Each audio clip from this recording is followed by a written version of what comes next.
और मैंने आपको जो स्पाइनल कॉर्ड के स्ट्रक्चर के बारे में पढ़ाया था वो एक बार आप मुझे बता दीजिए। मैंने आपको पढ़ाया था स्पाइनल कॉर्ड, और स्पाइनल कॉर्ड के बारे में पढ़ाया था कि इसके पास दो पोर्शन है, एक डॉर्सल और एक वेंट्रल। कौन सा फिशर ज़्यादा लॉन्ग है बेटा? वेंट्रल। फिर मैंने बोला था यहाँ कैनाल गुजरती है जिसमें CSF है, और साथ में यहाँ पर मैटर है, मैटर का नाम है ग्रे मैटर। मैंने बोला था कि ये बेटा ग्रे मैटर है।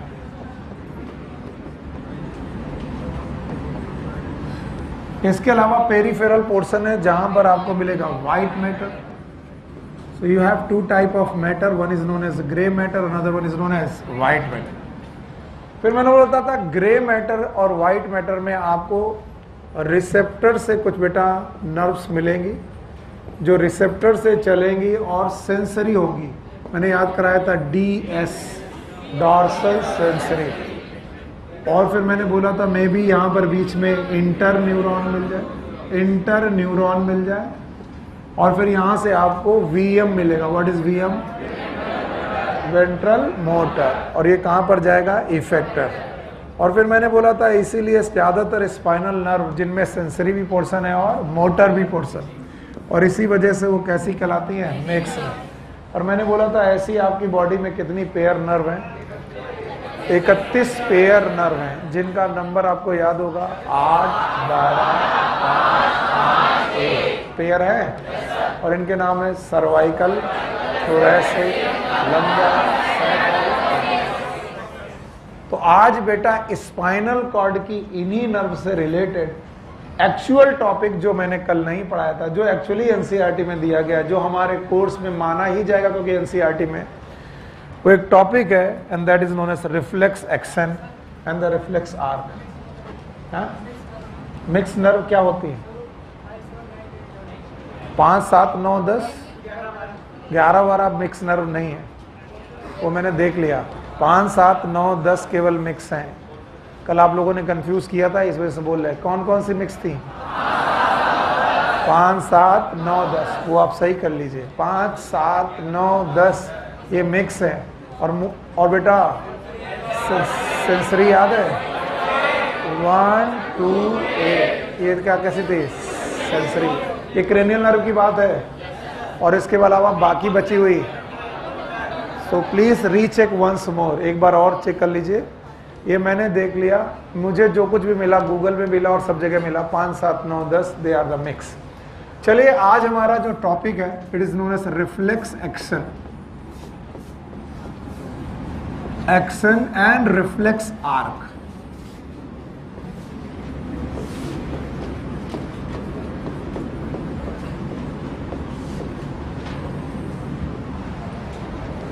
याद रखना हमारा आज छोटा सा टॉपिक है, that is known as reflex action and reflex arc. Rajan ध्यान दो इधर। रिफ्लेक्स एक्शन और रिफ्लेक्स आर्क में सबसे पहले what is reflex action?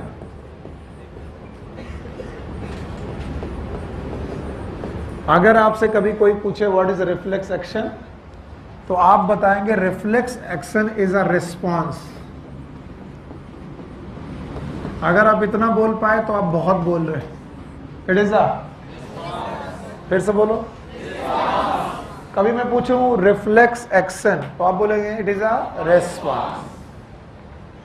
It is a response produce by CNS। By CNS। What is CNS? इसका मतलब ये दो जगह से प्रोड्यूस हो सकता है। बोलो कहां कहां से? एक कहां से?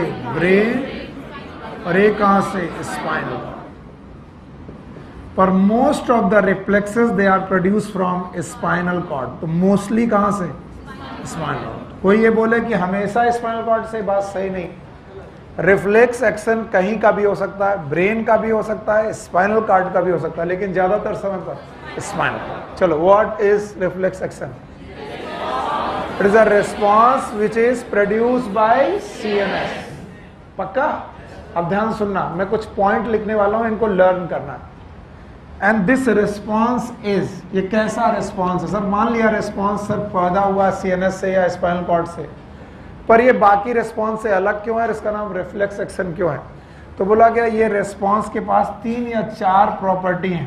पहला, ये रिस्पॉन्स ऑटोमेटिक है, अपने आप होगा, इसे रोका नहीं जा सकता। It is involuntary, most of the time it is involuntary, not always involuntary, it is rapid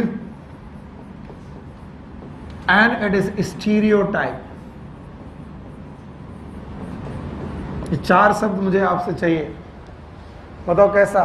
automatic, involuntary, rapid, stereotype. Stereotype का मतलब है कि तुम बार बार वही स्टिमुलस दो, वो बार बार वही रेस्पॉन्स करेगा। Repetitive. Stereotype something like repetitive, exact repetitive शब्द नहीं है, लेकिन फिर भी आप रिपीटेटिव शब्द यहां पर लिख सकते। जैसे मैं आपका हाथ गरम ऑब्जेक्ट में, गरम तवे में रखूं, एक बार रखूं आप हटाएंगे, 2 बार रखूं फिर हटाएंगे, 10 बार रखूं फिर हटाएंगे, और ये हटाना कैसा होगा? कैसा होगा? इनवॉलंटरी। कैसा होगा? रैपिड। और कैसा होगा? स्टीरियोटाइप। मैं आपकी आंख के सामने आकर के फूंक दूं, आपकी पलक झपक जाएगी, ये कैसा होगा? Automatic, involuntary, rapid, stereotype. मैं आपको एक पिन पे हाथ में चुभाऊं, आपका हाथ जल्दी से हट जाएगा, it is automatic, involuntary, rapid, stereotype. तो ये 4 शब्द चाहिए, तभी आपको रिफ्लेक्स बताना पड़ेगा। What is reflex? It is आप पूरा बोलेंगे, आप बोलेंगे it is automatic, involuntary, rapid, stereotype response produced by CNS to a particular stimulus. हमारे सर हमें पढ़ाते थे कि बेटा कि किसी स्टिमुलस के लिए अगर रेस्पॉन्स फिक्स हो जाए, क्या हो जाए? फिक्स, कि वो बदलेगा नहीं, उसी को बोलते हैं रिफ्लेक्स एक्शन। हमारे सर पढ़ाते थे कि किसी भी पर्टिकुलर स्टिमुलस का पर्टिकुलर रेस्पॉन्स फिक्स है, वही होना ही है, हर बार वही होना है, जितनी बार करो उतनी बार वही होना है। That action is known as reflex action. मैं फिर से तुम्हें बता रहा हूं, आपने देखा अचानक सामने से सांप गुजरा, चाहे कितनी भी दूर से जाए आपका पैर हट ही जाएगा उसको देख करके, चाहे वो दूर से ही गुजर रहा हो। क्यों? क्योंकि आपने वो फेरोसियस चीज, वो पॉइजनस चीज, वो टॉक्सिक चीज देखी और बॉडी ने तुरंत कहा ऑटोमेटिक, इनवॉलंटरी, रैपिड, स्टीरियोटाइप। वो एक बार नहीं 10 बार आप करो। गर्म चीज की तरफ हाथ ले जाओ, हाथ लेने के पहले आपको बार बार हट ही जाएगा। That is automatic, stereotype, rapid, you know that, involuntary. तो आप अगर मुझे बताएं व्हाट इज रिफ्लेक्स एक्शन, बता पाओगे? अब बेटा पूरा डेफिनेशन बताएंगे। What is reflex action? It is a yes, it is a automatic, involuntary, rapid, stereotype response to a particular stimulus. अगर स्टिमुलस पर्टिकुलर है तो रेस्पॉन्स भी पर्टिकुलर होगा, जिसमें कितनी बेटा बातें होंगी? 4। पहला क्या? Automatic, involuntary, rapid, stereotype. नहीं आया? गरम तवे में हाथ में रखूं आपका, आप खुद रखें, हटेगा? मैं रखूं, हटेगा। उसे बचाया नहीं सकता। इनमें एनालिसिस बहुत कम है, बहुत ज्यादा की बहुत कम, बहुत कम। मैंने आपके गाल पे थप्पड़ मारा, आपने खा लिया क्योंकि आपने कहा सर है, ये रिस्पॉन्स बार नहीं है। पर आपको किसी और ने थप्पड़ मारा, आपने घुमा के उसे थप्पड़ मारा, stimulus was the same but response was the 2। मैंने आकर के आपको एक ऐसे मार दिया, आपने खा लिया, कुछ नहीं बोला। राह चलते किसी ने आपको थप्पड़ मारा, आपने खींच के थप्पड़ मारा, the stimulus was the same. थप्पड़ आपने खाया, रिस्पॉन्स सेम थे कि अलग अलग? अलग अलग। लेकिन अगर किसी पर्टिकुलर स्टिमुलस के रिस्पॉन्स एक ही हो, रिपीटेटिव हो, बार बार हो, उसका नाम रिफ्लेक्स एक्शन। और बोलते हैं रिफ्लेक्स एक्शन मेनली 2 प्रकार के होते हैं। One is known as cerebral reflex, दूसरे हैं बेटा स्पाइनल रिफ्लेक्स। कितने प्रकार के रिफ्लेक्स? 2। एक कौन? सेरिब्रल, और दूसरा कौन? Spinal. Cerebral reflex generally brain के द्वारा कंट्रोल होते हैं, ब्रेन के द्वारा, और spinal reflex generally spinal cord के द्वारा कंट्रोल होते हैं। And most of the reflexes are, ज्यादातर रिफ्लेक्सेस कैसे हैं? Spinal. Most of the reflexes are spinal reflexes और इन्हीं स्पाइनल रिफ्लेक्सेस में से एक रिफ्लेक्स आपकी बॉडी में दिया गया है, आपकी बुक में दिया गया है, it is known as knee jerk reflex, जो आपकी बुक में दिया गया।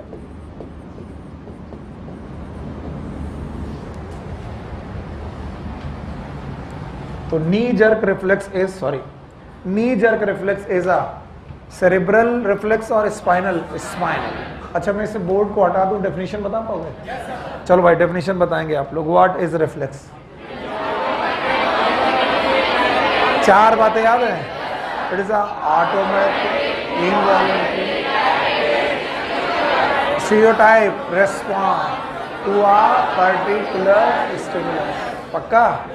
बताओ कितने प्रकार के रिस्पॉन्स? 2, ब्रेन से सेरेब्रल, स्पाइनल कॉर्ड से स्पाइनल। पक्का? इन बेटा रिफ्लेक्सेस को फॉलो करने या पूरे करने के लिए एक पाथवे ऑफ नर्व होता है। The pathway of nerve that control the reflex is known as reflex arc. The pathway of nerves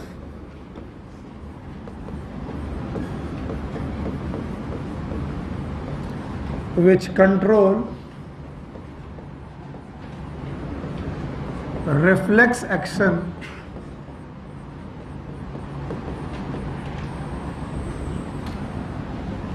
is known as reflex arc। अभी था रिफ्लेक्स एक्शन, अब आया रिफ्लेक्स आर्क। कोई पूछे व्हाट इज रिफ्लेक्स आर्क, बता पाओगे? It is a pathways of nerve. Nerve का pathway जो को क्या कंट्रोल करे? Reflex action. For the spinal nerve, spinal reflex के लिए ये बहुत सिंपल आर्क है और आपकी बुक में बना है। मैं एक बार और बना रहा हूं, कल भी पढ़ाया था, आज उसी को कंटिन्यू कर रहा हूं। बोलते हैं if there is a structure known as spinal cord. बताइए, दो रीजन थे, एक डॉर्सल और एक वेंट्रल। अच्छा, बीच में कैनाल थी? कैनाल का नाम? हाँ, थैंक यू वेरी मच। यहाँ पर मैटर था, बोलो क्या नाम था? Grey matter. हाँ, ग्रे मैटर। तो बताइए ये वाला मैटर कौन सा है? Grey matter. बाकी बोलते हैं कि स्पाइनल रिफ्लेक्स में जो रिफ्लेक्स आर्क है वो कैसा है? बोलते हैं आप एक रिसेप्टर से चलिए। अब किसी को बताना पड़ेगा कि रिसेप्टर क्या है, तो मेरी हालत फिर से खराब हो जाएगी। रिसेप्टर याद है? yes, जो स्टिमुलस को क्या करते हैं? रिसीव। और स्टिमुलस याद है? एनी चेंज इन फिजिकल, आपके एनवायरनमेंट में कोई भी बदलाव होगा, स्टिमुलस कहलाएगा। उस स्टिमुलस को किसने बेटा रिसीव किया? रिसेप्टर बेटा इस स्टिमुलस को लेकर के जाता है बेटा गैंग्लियन में। किसमें जाता है? Ganglion. And these ganglion are known as dorsal root ganglion. बोलो क्या नाम है? और डॉर्सल रूट गैंग्लियन एक नर्व भेजते हैं डॉर्सल साइड में। किसमें जाता है? डॉर्सल। और these nerve are known as DS. What is DS? क्या ये सेंसरी नर्व है? यस। और जिस गैंग्लियन से होकर गुजरे इसका नाम डॉर्सल रूट गैंग्लियन। फिर से बोलो, डॉर्सल। और बताओ, डॉर्सल रूट गैंग्लियन से नर्व कहां अंदर घुसी? Spinal cord. और जो नर्व अंदर घुसी उसका नाम इफरेंट की अफरेंट? अफरेंट। इफरेंट। और क्या अफरेंट का दूसरा नाम याद है? नाम बताओ? सेंसरी। हाँ, सेंसरी। पाथवे देख रहे हो? बोलो, पहले बोलना पड़ेगा रिसेप्टर, फिर सेंसरी नर्व, फिर बोलो सेंसरी नर्व, फिर स्पाइनल कॉर्ड, फिर बोलो स्पाइनल। और इस स्पाइनल कॉर्ड में पड़े हो सकते हैं इंटर न्यूरॉन। पड़े ही होंगे ये जरूरी? हो भी सकते हैं, नहीं भी हो सकते। इसमें पड़ा होगा इंटर न्यूरॉन। ये पड़े ही हो हमेशा जरूरी नहीं है, इंटर न्यूरॉन। और इन इंटर न्यूरॉन के साथ जंक्शंस बनेंगी जिन्हें बोलेंगे सिनैप्स। बोलो क्या? तो एक सिनैप्स बनेगा सेंसरी और इंटर न्यूरॉन के बीच में, और दूसरा बेटा सिनैप्स बनेगा एक दूसरी नर्व के बीच में। That nerve is known as motor nerve. फिर से बोलो। और मोटर नर्व इज अफरेंट की इफरेंट? इफरेंट। और इफरेंट नर्व जिस जगह पर जाएगी उसे बोलेंगे इफेक्टर ऑर्गन। बोलो कौन सा ऑर्गन? Effector organ. तो बताइए, दो तरीके का रिस्पॉन्स है, एक ब्रेन की तरफ सेंसरी और एक ब्रेन से ऑर्गन की तरफ मोटर। तो बताइए, आपका मोटर और सेंसरी दो प्रकार की नर्व है। अब पूरे आर्क का नाम, इस पूरे पाथवे का नाम है रिफ्लेक्स आर्क। तो लो भाई बोलो, रिफ्लेक्स आर्क में क्या मिलेगा? Receptor, afferent, spinal cord, interneuron, efferent, effector. तो बोलते हैं सर रिफ्लेक्स आर्क में क्या क्या मिलेगा? आप चलेंगे रिसेप्टर से, आप पहुंचेंगे सर जी, यस, कहां पहुंचेंगे? हाँ, सेंसरी नर्व। कौन सी सेंसरी नर्व? सेंसरी नर्व का दूसरा नाम अफरेंट। इफरेंट की अफरेंट। फिर अफरेंट के बाद आप पहुंचेंगे सीएनएस में। बोलो किसमें? सीएनएस में। ये ब्रेन भी हो सकता है और स्पाइनल कॉर्ड। अभी क्या है? Spinal cord. और स्पाइनल कॉर्ड से निकलेगी एक नर्व, नाम बताओ? मोटर। फिर से बोलो, मोटर। अफरेंट की इफरेंट, इफरेंट। और इफरेंट के बाद से आप पहुंचेंगे इफेक्टर। इफेक्टर। तो बताओ पूरा रिफ्लेक्स आर्क पाथवे क्या है? जल्दी बोलो, रिफ्लेक्स आर्क पाथवे क्या है? बोलो। रिसेप्टर, रिसेप्टर और सेंसरी और सीएनएस और मोटर, मोटर और इफेक्टर। बेटा हटो, साइड से हटो। Everyone see it. अगर मैं एक थाई के ऊपर दूसरा पैर ऐसे रख करके बैठूं, हट जा बेटा, ये आएगा आगे सामने थोड़ा इधर, तो ये बोन है पटेला। बोलो कौन सी? दिस वन इज पटेला। इसके ऊपर का ये मसल ग्रुप है, इसका नाम है क्वाड्रिसेप्स। बोलो मेरे साथ बोलो। जैसे बाइसेप्स के दो हेड, कितने? दो हेड। ट्राइसेप्स के 3 हेड, बोलो। वैसे क्वाड्रिसेप्स के 4 है। तो मसल का नाम है क्वाड्रिसेप्स। पक्का? तो ये रही पटेला, ये रही क्वाड्रिसेप्स मसल। बोलो कौन सी? क्वाड्रिसेप्स। थाई के पीछे की मसल है, इट इज हैमस्ट्रिंग। बोलो। This one is, this one is quadriceps, this one is patella. क्योंकि ये बना इसलिए बना रहा हूं। ये वाला पटेला, ये वाला हैमस्ट्रिंग, ये वाला क्वाड्रिसेप्स। अच्छा बताओ, बोन को मसल से जोड़ने वाला लिगामेंट, बोन को बोन से जोड़ने वाला टेंडन है? और ये क्वाड्रिसेप्स बोन है। Quadriceps is muscle, patella is.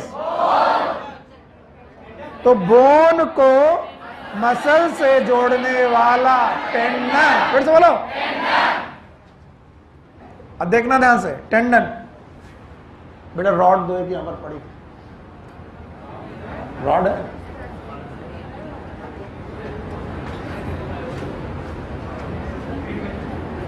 ना ला, इतने दिनों तक तुम लोग को मारा है, आज अपने आप को मार रहा है। ये जो पटेला बोन है, इस पर या फिर इन लिगामेंट पर और टेंडन पर मैं चोट मारूंगा। जैसे चोट मारूंगा मेरा पैर जर्क करेगा आगे की तरफ। फिर से ये देखिए, ये यस है। कोई वॉलंटियर? Please sit.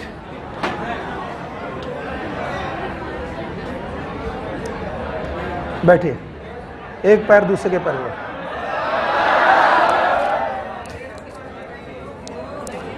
चप्पल उतारो। अरे रुको यार, हे कर रहे हो सकता है पहली बार में ना है।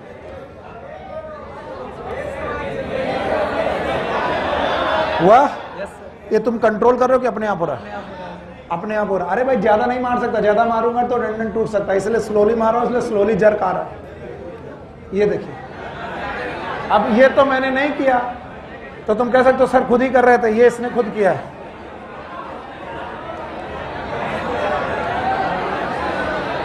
It is known as knee jerk reflex. बोलो क्या नाम है? Knee jerk reflex. हाँ, अब सबको करना है। घर जाओ, एक दूसरे को बैठा लो और मारो और फील करो। वंस मोर, बस आखिरी बार और है। ये मैं खुद नहीं कर रहा हूं, जो तुम्हें लगे कि सर दिखाने के लिए कर रहे, इसीलिए एक वॉलंटियर को बुलाया था। देखिए ये टेंडन है, बताओ ये पटेला बोन है, ये मसल, ये वाला हैमस्ट्रिंग। मैं बेस ऑफ पटेला मार रहा हूं, मारना तो पटेला में चाहिए। एक आता है, एक बेटा हैमर आता है जिसे डॉक्टर के पास होता है, वो जब आप एमबीबीएस करोगे खरीदना पड़ेगा। मेरे पास था, आजकल चोरी हो गया है। ये देखिए, ये मैं नहीं, तुम सोच रहा सर ने हिला दिया है। आओ, हंस रही है प्लीज, अरे आओ, गर्ल्स भी देख लेंगी, पता लगा तुमने देखा था कि नहीं, वो तो बताएगा। आओ बेटी आओ, कोई नहीं, किसी की बदतमीजी करने की हिम्मत होगी तो थप्पड़ पड़ जाएगा। आ जाओ, you are just like my little, you know. मेरी बिटिया का नाम है वरु, वरिष्ठा, छोटी सी है, 3 साल की है, and she is just like Varishtha. आओ मेरी बिटिया है, आओ बैठो। वो कह रही है ऐसा कैसे हो सकता है, ऐसा अब पता चलेगा, चलो यहाँ रखो पैर। अरे डर मत करो,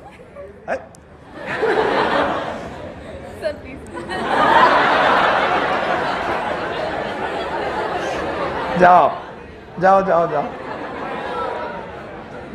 ये भी एक रिफ्लेक्स था, इसको बोलते हैं fear reflex. Sir please,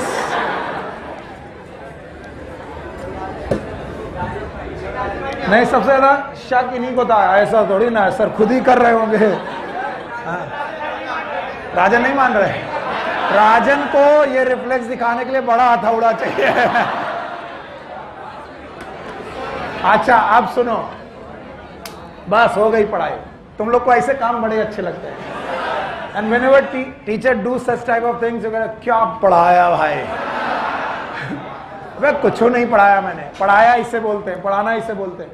this is known as hamstring, this is, अब मेरे साथ बोलना, इट इज एक्सटेंशन, बोलो इट इज फ्लेक्शन, बोलो। दो जब आपस में जब दो हड्डियां आपस में एक दूसरे के सामने फोल्ड, बोलो फ्लेक्शन। फिर तो बोलो आगे। अब सुनना, ये कॉन्ट्रैक्ट हुई तो फ्लेक्शन, ये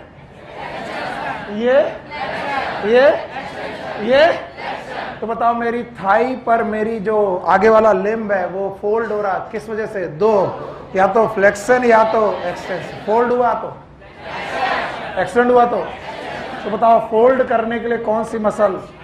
पता ही नहीं है। अरे सुन लो, आपकी बुक में बनी है, किसी भी दिन क्वेश्चन आ गया तो बोलोगे एनसीईआरटी के बाहर का है, और बोलेंगे डायग्राम बना के दिया था तुम्हारे टीचर ने, काहे नहीं पढ़ाया। बोलो ये कौन सी मसल है? ये वाली।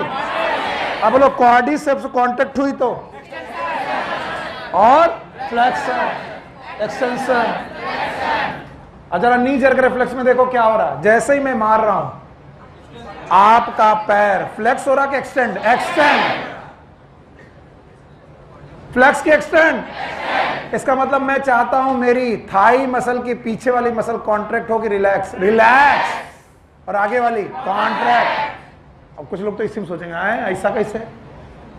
3 बार बोल चुका हूं। बताओ ये वाली मसल एक्सटेंशन, ये वाली फ्लेक्शन, ये वाली। और मेरी नी जर्क रिफ्लेक्स में एक्चुअली हो क्या रहा है? नी पर जर्क दो तो बताओ प्लायर क्या होता है? एक्सटेंड। बोलो तो एक्सटेंशन के लिए कौन कांटेक्ट करनी पड़ेगी? क्वाड्रिसेप्स। कौन रिलैक्स करनी पड़ेगी? अगर मैंने दोनों को कांटेक्ट कर दिया तो बेटा स्पाज्म हो जाएगा। इसे रिलैक्स करो, इससे कांटेक्ट करो, इससे रिलैक्स करो, इससे कांटेक्ट करो, क्या होगा? फ्लेक्शन। यस और नो? तो बताओ हमारे पास एक रिफ्लेक्स है जिसका नाम है नी जर्क रिफ्लेक्स। 5 मिनट बर्बाद कर दिए उसे समझाने के लिए, अब भी नहीं आया तो गड़बड़ हो जाएगा। कौन सी बोन? पता नहीं। पटेला। कैसे बोलो?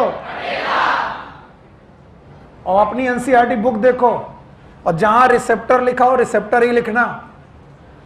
अब मैं उस पूरे के नी जर्क रिफ्लेक्स को बनाने की कोशिश कर रहा हूं। Let suppose this bone is a patella, this is a tendon. Now यहां से एक टेंडन निकला, कोशिश कर रहा हूं कि एनसीईआरटी वाली चीजें तुम्हें दिख जाएं। यहां पर ग्रुप ऑफ मसल है, and that group of muscle is known as quadriceps. बोलो अगर मन ना करे तो इसे बोल देना थाई मसल, बोलो थाई मसल। ये रही पटेला, और जहां जहां जो जो लिखा है लिख लेना। थाई की बैक साइड पर भी एक मसल है, the group of muscle is known as hamstring, बोलो क्या नाम है, हैमस्ट्रिंग। यहां पर भी एक मसल है, ये थाई मसल। हुआ क्या, आपने पटेला बोन पर पटेला के बोन पर आपने एक स्ट्राइक किया, आपने बेटा हैमर स्ट्राइक किया, और ये हैमर आपको मालूम है ये मेडिकल हैमर है, आपने इस हैमर से पटेला को स्ट्राइक किया। जैसे ही पटेला को किया वैसे ही आपका जो लेग है, ये जो फुट है, ये आगे की तरफ एक्सटेंड हुआ। एक्सटेंड होने का मतलब है ये वाली मसल कॉन्ट्रैक्ट करे और ये वाली रिलैक्स, रिलैक्स। पर जैसे ही आपने हैमर यहां पर मारा, यहां पर पड़े थे रिसेप्टर, लिखा होगा देख लो, लिखा है रिसेप्टर। जैसे आपने चोट मारी टेंडन में पड़ी, टेंडन से पहुंची क्वाड्रिप्स मसल, और क्वाड्रिसेप्स मसल पे पड़े हैं रिसेप्टर। रिसेप्टर से एक नर्व निकली, देखो निकल के जा रही है, जा रही है, कहां गई, एफरेंट की इफरेंट, आफरेंट बनी होगी, अफरेंट। आफरेंट नर्व गई और ये बेटा घुसी आपके स्पाइनल कॉर्ड में। चलिए बनाइए स्पाइनल कॉर्ड, हो सकता है कि बनी जाए तुम्हारा काम।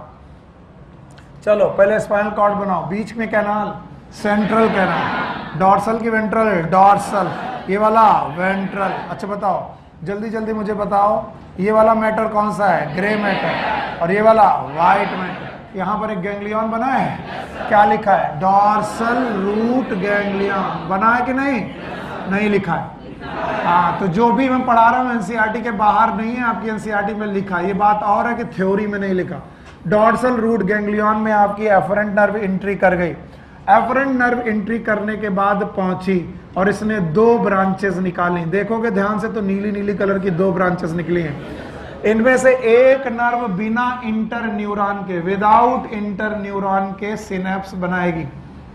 ये बिना इंटर न्यूरॉन के सिनेप्स बनाएगी और वेंट्रल साइड से निकलेगी और फिर से घुस जाएगी इसी मसल में। मसल का नाम है क्वाड्रिसेप्स। फिर से बोलो, तो क्वाड्रिसेप्स इफेक्टर भी काम करेगी और रिसेप्टर भी काम करेगी। पहला काम ये रहा इफेक्टर। फिर दूसरा बेटा जो कनेक्शन बना है वो इंटर न्यूरॉन के साथ बना है, लिखा होगा इंटर न्यूरॉन, लिखा है, कुछ नहीं देख पा रहे हो, इंटर न्यूरॉन लिखा है। फिर इंटर न्यूरॉन के साथ यहां से दूसरी मसल तो दूसरी नर्व चलेगी, और ये जो दूसरी नर्व चलेगी ये जाएगी आपके हैमस्ट्रिंग ग्रुप ऑफ मसल पे। बोलो कहाँ, हैम। और बुक ने यहां पर इफेक्टर लिखा है, तो आप लोग उससे ऊपर वाले को इफेक्टर समझ ही नहीं पाते हो। तो बोलो और पहले रिफ्लेक्स आर्क कंप्लीट करो, करो कंप्लीट। बोलो कहां से, रिसेप्टर, आफरेंट, सीएनएस, सीएनएस मतलब स्पाइनल कॉर्ड, हाँ स्पाइनल कॉर्ड, और फिर इसके बाद मोटर, ये वाला अफरेंट की इफरेंट, इफरेंट, हाँ, और बताओ ये वाला अफरेंट की इफरेंट, इफरेंट। तो बताओ इफरेंट एक नर्व आई है कि दो, और दोनों स्पाइनल कॉर्ड से आई है। तो देखो आर्क पूरा हुआ, पहला आर्क पूरा करो। देखो कहां से, receptor, afferent, CNS, efferent, effector. चलो बोलो, receptor, afferent, CNS, efferent, effector. चलो दूसरा इसके साथ, receptor, afferent, CNS, efferent, effector. Yes और नो? अब ध्यान सुनना। अब इस वाले इफरेंट ने हैमस्ट्रिंग मसल को इनहिबिट किया। इनहिबिट किया इसका मतलब इनहिबिटरी रिस्पॉन्स, मतलब ये कॉन्ट्रैक्ट करें कि रिलैक्स, रिलैक्स। और इस मसल को बेटा स्टिमुलेट किया है। स्टिमुलेट का मतलब है बेटा ये कॉन्ट्रैक्ट करे कि रिलैक्स, कॉन्ट्रैक्ट। तो बताओ ये मसल कॉन्ट्रैक्ट हुई, ये मसल कॉन्ट्रैक्ट हुई तो क्या खिंचा, पटेला, पटेला खींचा तो नीचे वाली बेटा ने मसल्स खींची। बताओ पैर क्या हुआ, एक्सटेंड, बोलो एक्सटेंड। घर जाके करना, बताओ दो प्रकार के movement, one is flexion, extension, flexion, extension. Flexion के लिए कौन सी मसल, हैमस्ट्रिंग, एक्सटेंशन के लिए क्वाड्रिसेप्स। तो इस तरीके से आपके पास आर्क बना, और इस आर्क का नाम है रिफ्लेक्स आर्क। और आप जितनी बार मारोगे उतनी बार एक्सटेंड होगा। ऐसा नहीं कि सुनील सर मार रहे हैं पैर नहीं हिलना चाहिए, मैं इनको बैठा दूं, मैं मार रहा हूं पैर नहीं हिलना चाहिए, बोले नहीं सर वो तो हिलेगा, क्योंकि जैसे ही हथौड़ा पड़ेगा ये पूरा आर्क अपने आप काम करेगा। और चार बातों पर, बोलो याद है, पहला ऑटोमेटिक, ये रोक नहीं सकते, इनवॉलेंट्री, रैपिड, स्टीरियोटाइप रिपीटिटिव है, और ऐसे रिस्पॉन्स पहले से ही बने हुए रखे हैं। इस तरीके के रिस्पॉन्सेस को ही हम लोग बोलते हैं रिफ्लेक्स एक्शन। बोलो, और रिफ्लेक्स एक्शन को पूरे करने वाले पाथवेज का नाम रिफ्लेक्स आर्क। फिर से बोलो, मेरे बच्चे अगर बिना देखे बता पाओगे आर्क में क्या है तो मुझे अच्छा लगेगा। बोलो, रिसेप्टर, ऑफरेंट, सीएनएस, इफरेंट, इफेक्टर। पक्का? एंड देयर मे और मे नॉट बी इंटरन्यूरॉन। रख दो चुपचाप। इंटरन्यूरॉन हो भी सकता है और नहीं भी हो। अगर इंटरन्यूरॉन हुआ तो दो सिनेप्स बनेंगे, एक बेटा अफरेंट और इंटरन्यूरॉन के बीच में, और एक इंटरन्यूरॉन और इफरेंट के, and that's why it is known as bisynaptic reflex arc. बोलो, और अगर बेटा इंटरन्यूरॉन नहीं है तो केवल एक सिनेप्स बनेगा, अफरेंट और इफरेंट। तो बताओ, जो बेटा नर्व जा रही है क्वाड्रिसेप्स से और वापस आ रही क्वाड्रिसेप्स में, वो बताओ मोनोसिनेप्टिक है कि बाइसिनेप्टिक? एनसीईआरटी देखो तभी आएगा। एनसीईआरटी में देख के बताओ, जो क्वाड्रिसेप्स से गई और क्वाड्रिसेप्स को लौटी, बताओ वो डाइसिनेप्टिक कि मोनोसिनेप्टिक? मोनोसिनेप्टिक। और जो क्वाड्रिसेप्स से गई और हैमस्ट्रिंग में लौटी, इट इज मोनोसिनेप्टिक कि बाइसिनेप्टिक? बाइस। किसमें इंटरन्यूरॉन है? हाँ, बाइसिनेप्टिक। किसमें नहीं है?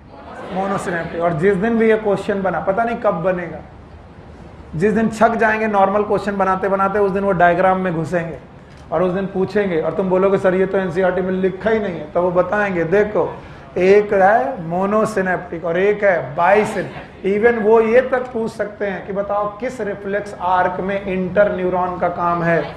कौन से वाले में? हैमस्ट्रिंग वाले में कि क्वाड्रिसेप्स वाले में? हाँ, हैमस्ट्रिंग।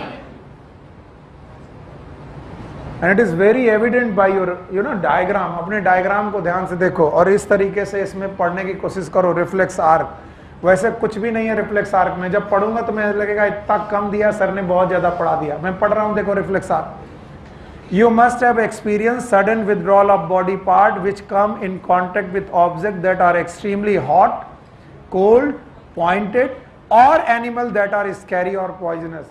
आप किसी खतरनाक जानवर को देख लो, नुकीली चीज पे हाथ पड़ जाए, गर्म चीज पे हाथ पड़ जाए, ठंडी चीज पे हाथ पड़ जाए, अचानक आपका हाथ विथड्रॉ हो जाता है या पैर विथड्रॉ हो जाते हैं।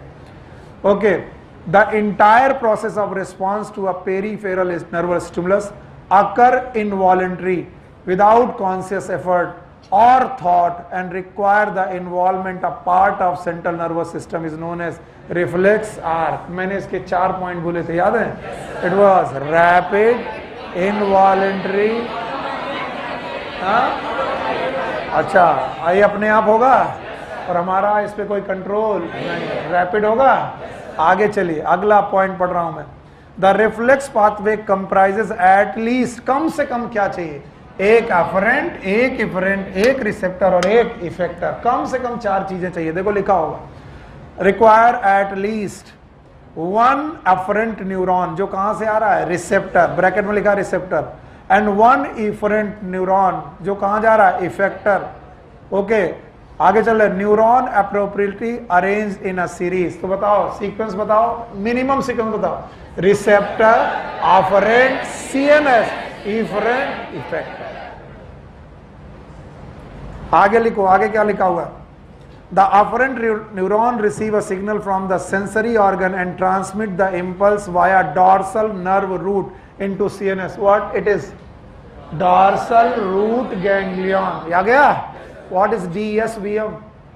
Dorsal sensory.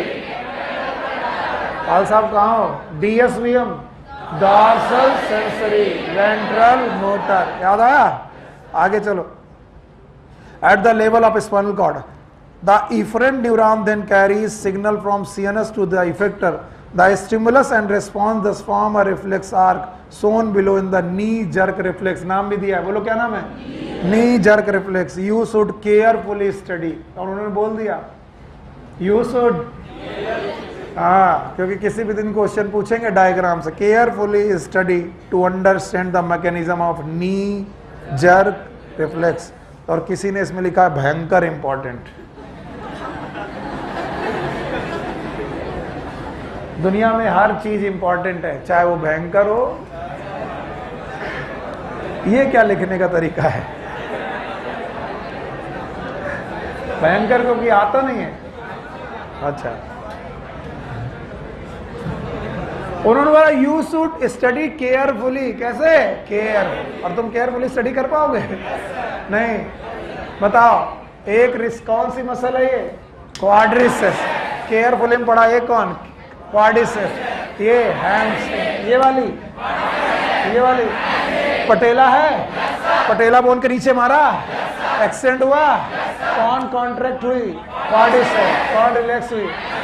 हैमस्ट्रिंग। रिफ्लेक्स का नाम नी जर्क रिफ्लेक्स। एक मोनोसिनेप्टिक है और एक बाइसिनेप्टिक। इंटरन्यूरॉन किसकी तरफ जा रहा है? बाइसिनेप्टिक। कौन सी मसल की तरफ? हैमस्ट्रिंग। तो डायग्राम में केयरफुली का मतलब समझ लो, देख लो, कभी भी आ सकता है। हटा दें?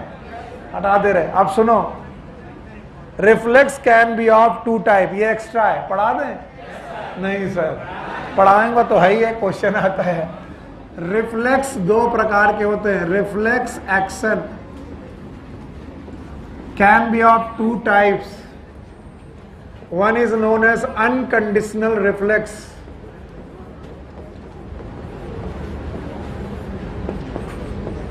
ये वो रिफ्लेक्स हैं जो बाय बर्थ आपको मिले। ये आपके पास बाय बर्थ प्रेजेंट है। आप बच्चे, छोटे बच्चे की आंख में जाकर के फूंको, उसकी पलक झपकेगी। अभी आप बड़े बच्चे हो गए, अभी भी आपके आंख के सामने कोई फूके, पलक झपक जाएगी। यस, छोटे बच्चों में कुछ रिफ्लेक्सेस होते हैं जो बड़े आते आते खत्म हो जाते हैं। जैसे छोटे बच्चे के हाथ में उंगली रखो, तुरंत आपको पकड़ लेगा, इट इज अ रिफ्लेक्स। लेकिन अभी आप किसी के हाथ में रखो, बोले कंटाप देंगे। ये क्या कर रहे हो? Yes, okay. आप अभी किसी छोटे बच्चे, करना नहीं। अगर आप किसी छोटे बच्चे को, अरे नहीं मैं नहीं बताऊंगा, पर करना नहीं। आप किसी छोटे से बच्चे को अचानक ग्रेविटी की तरफ ले जाओ, ऐसे पकड़ने के बाद छोड़ना मत, अचानक ले जाओ उसके हाथ। It is reflex. ये क्या है? रिफ्लेक्स। मतलब करके देखते हैं। हाँ, इट इज रिफ्लेक्स। हवा में उठाने पर भी ऐसा होगा, प्लीज मत करना। बोले कौन पढ़ाया था? सुनील सर। तो एक दिन उठाया, फिर बोले लगा हाँ मम्मी, फोन आ गया, बच्चा ऊपर गया, फोन में लगे हाँ मम्मी, तब तक नीचे आ गया। तो कंडीशन रिफ्लेक्स वो रिफ्लेक्स होते हैं जो बचपन से, सॉरी अनकंडीशन। और कुछ रिफ्लेक्स होते हैं कंडीशनल रिफ्लेक्स। कंडीशनल रिफ्लेक्स वो रिफ्लेक्स होते हैं, या फिर कंडीशनड रिफ्लेक्स बोलते हैं इन्हें। सुन लो भाई, जो हम बाय द टाइम सीखते हैं, लर्निंग प्रोसेस से सीखते हैं। कंडीशन रिफ्लेक्स के जनक थे पावलोव, डॉक्टर पावलोव। नाम सुना होगा? नहीं सुना? वो कुत्ते को खाना देते थे और खाना देते ही कुत्ते की लार टपकती थी। ये तो ऑब्वियस है। सुन लो पहले, पूरा हमें करने दो, तुम मत करो। नहीं, तुमको घंटी याद रहेगी और कुत्ता नहीं याद रहेगा। देखो, ये तो नॉर्मल प्रोसेस है। कुत्ते के सामने खाना रखो, सलाइवेशन होना, it's a normal reflex. Sir आपने कुत्ते को खाना दिया, उसका लार टपक गई। अब वो करते क्या थे कि जब भी वो खाना देते थे घंटी बजाते थे। खाना दिया, घंटी बजाया, तो कुत्ते ने देखा ओके खाना आ रहा, लार टपकी। अगली बार घंटी बजाई, खाना दिया, फिर लार टपकी। घंटी बजाई, खाना दिया, सलाइवेशन होता रहा। एक समय ऐसा आया, कुत्ता घंटी के साथ रिलेट कर गया। उसको लग रहा कि घंटी बजने पे खाना मिलता है। अब पावलोव ने खाना देना बंद कर दिया और केवल घंटी बजाए, सलाइवेशन। घंटी बजाए, सलाइवेशन। खाना देख के सलाइवेशन इज गुड, लेकिन घंटी बजा करके सलाइवेशन इज कंडीशनड रिफ्लेक्स। तो उन्होंने कहा मैंने अपने कुत्ते को कंडीशन कर दिया कि जब घंटी बजेगी सलाइवेशन होगा। ये बताया बचपन से था? बचपन से खाना देख करके सलाइवेशन था, लेकिन बाद में आकर घंटी बजाने से रिफ्लेक्स हो गया। इसका मतलब एक कंडीशन रिफ्लेक्स है। कंडीशन रिफ्लेक्स में कुछ रिफ्लेक्सेस हैं, जैसे कि ड्राइविंग, साइकिलिंग। जब आपने पहली बार साइकिल चलाई थी, कितने लोगों ने साइकिल चलाना सीखा है कभी भी? अच्छा, गुड, वेरी गुड। पर दुनिया की सबसे खतरनाक सवारी है साइकिल। ये अपना अपना बचपन याद करो। पापा कहते थे पागल, पैडल देख, तो तुम पैडल देखते थे। फिर वो कहते सामने देख, तो तुम पैडल सामने देखते थे। अभी वो थप्पड़ मारते थे, तो तुम कंफ्यूज, प्रॉब्लम क्या है पापा? कभी कहते हो पैडल देखो, कभी कहते हो सामने, फिर बोले तो सामने देखो और पैडल चल रहा है, और तब तक तुम भूल गए कि पैर भी चलाना है। अच्छा, 2-3 दिन तक तो आपने ऐसा किया, एक दिन अचानक आपके पापा ने आपको छोड़ दिया साइकिल के साथ, बोले पापा, एक दिन तो पापा पे he was the learning process. लेकिन एक समय जब आप चलाने लगे और जब आप चलाना सीख गए, एक हाथ, आजकल जो हो रहा है, एक हाथ से हाथ पकड़ा है, कई बार दोनों हाथ पकड़े, एक में मोबाइल, एक में खाना, साइकिल चल रही, बतिया भी रहे। जब कार चलाना सीखते हैं तो अक्सर क्या होता है कि बंदे से बोलो एक्सीलरेटर लो, वो ब्रेक लेता है, और सामने आएगी दीवार, अरे ब्रेक मार, वो एक्सीलरेटर दबा, गाड़ी रुकने की बजाय धड़ा। पर एक समय ऐसा आता है कि सुनील सर बेटा मोबाइल में बात भी कर रहे हैं, क्वेश्चन भी डिस्कस कर रहे हैं, ब्रेक भी लग रही है, स्टीयरिंग भी चल रही, साथ में बगल में कोल्ड ड्रिंक भी रखी पी रहे, अचानक इतनी चीजें, इट इज कंडीशन्ड रिफ्लेक्स। और सुनो, ये सारी बातें इसलिए बता रहा हूं कि condition reflex can be learn. और हमारे सर हैं, गुरुदेव हैं, वो कहते हैं कि सुनील, जिस दिन तुम्हारी स्टडी रिफ्लेक्स में आ जाएगी, सिलेक्शन हो जाएगा। जिस दिन मैं क्वेश्चन पूछूं और रिपीटेटिव जवाब वही है, इतना भयानक लर्न है भाई साहब कि क्वेश्चन पूछा नहीं, जवाब फट से, it is known as reflex. कई बार मैं पढ़ाते पढ़ाते पूछता किसी और से हूं, पूछता हूं राजन से, आवाज उधर से आती, because it go into reflex. वो समझ नहीं पा रहा कि राजन से पूछा जा रहा हो, किसी ने बोल दिया जवाब, क्योंकि आपके रिफ्लेक्स में आ गई। और चीजें रिफ्लेक्स में तभी आती हैं जब आप रिपीटेटिव हो। क्या हो? रिपीटेटिव। बताओ, पावलोव ने खाना एक बार दिया था कि बार बार? तो याद रखना, अगर आप रिफ्लेक्स में चीजें चाहते हो कि आंसर अपने आप, देखते ही क्वेश्चन आंसर अपने आप आ जाए, सोचना ना पड़े, तो याद रखना आपको थोड़ा रिपीटेटिव होना पड़ेगा। और इसीलिए सुनील सर कहते हैं 1 विजन 3 रिवीजन। इससे आप क्या होते हो? रिपीटेटिव। और जब रिपीटेटिव होते हो तो आपकी चीजें धीरे धीरे रिफ्लेक्स में आती, समझ रहे हो? तो आपका रिवीजन, कई बार बोलते हैं बहुत अच्छा पढ़ा, सिलेक्शन नहीं होगा। जो लोग मुझसे बोलते हैं कि बहुत अच्छा पढ़ने के बाद बहुत अच्छे से रिवाइज किया, यकीन मानिए जिनका रिवीजन अच्छा है उनके सिलेक्शन के चांसेस सबसे ज्यादा हैं। और कुछ बच्चे तो मैंने ऐसे देखे जिनके टॉपिक बहुत अच्छे तैयार हैं, लेकिन उन्हें 1 हफ्ते पढ़ने मत दो एग्जाम के 1 हफ्ते पहले, वो कुछ भी नहीं कर पाते, क्योंकि कहते हैं सर 1 हफ्ता दे देते, बस रिवीजन एक बार कर लेते, चीजें हमें सही से मिल जाती। और खुद अपने आप से पूछो, तुम्हें कुछ टॉपिक हैं जो हर बार भूल जाने हैं, लेकिन तुम्हें केवल आधा घंटा दे दिया जाए, उन टॉपिक के वो फॉर्मूले तुम्हें दिख जाए, एंड देन आपको लगता है अब पेपर सही जाएगा। और अगर वो ना देखने दिया जाए तो आपका पेपर सही जाता है कि खराब।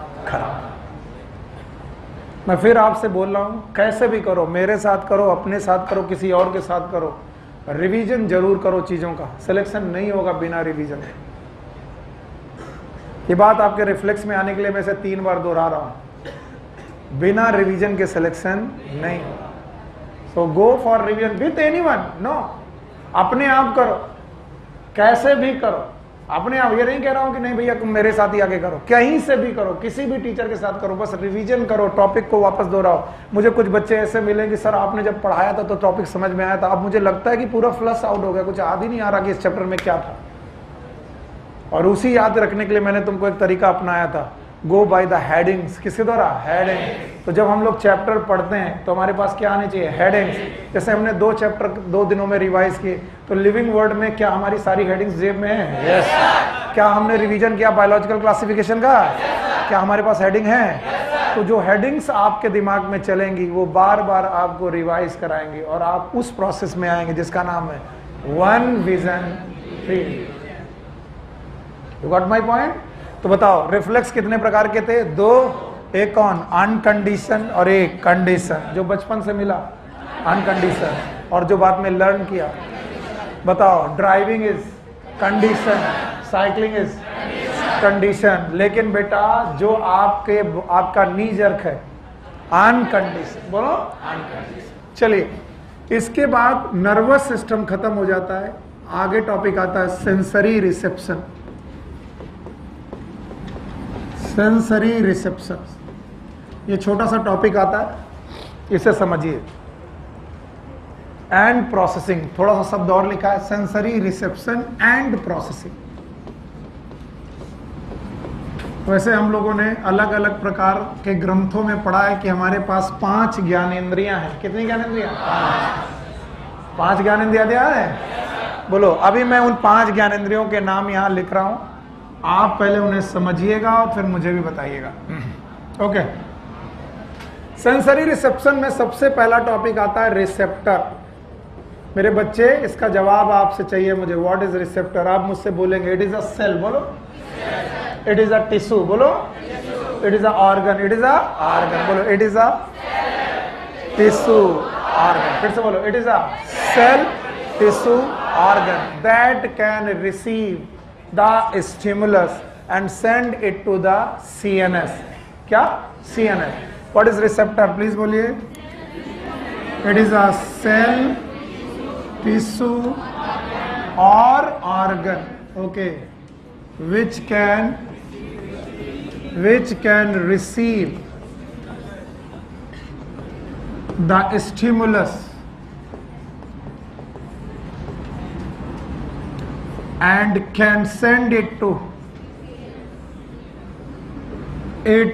CNS। और CNS में एक लोग कि 2 लोग? एक कौन? स्पाइनल कॉर्ड और एक brain.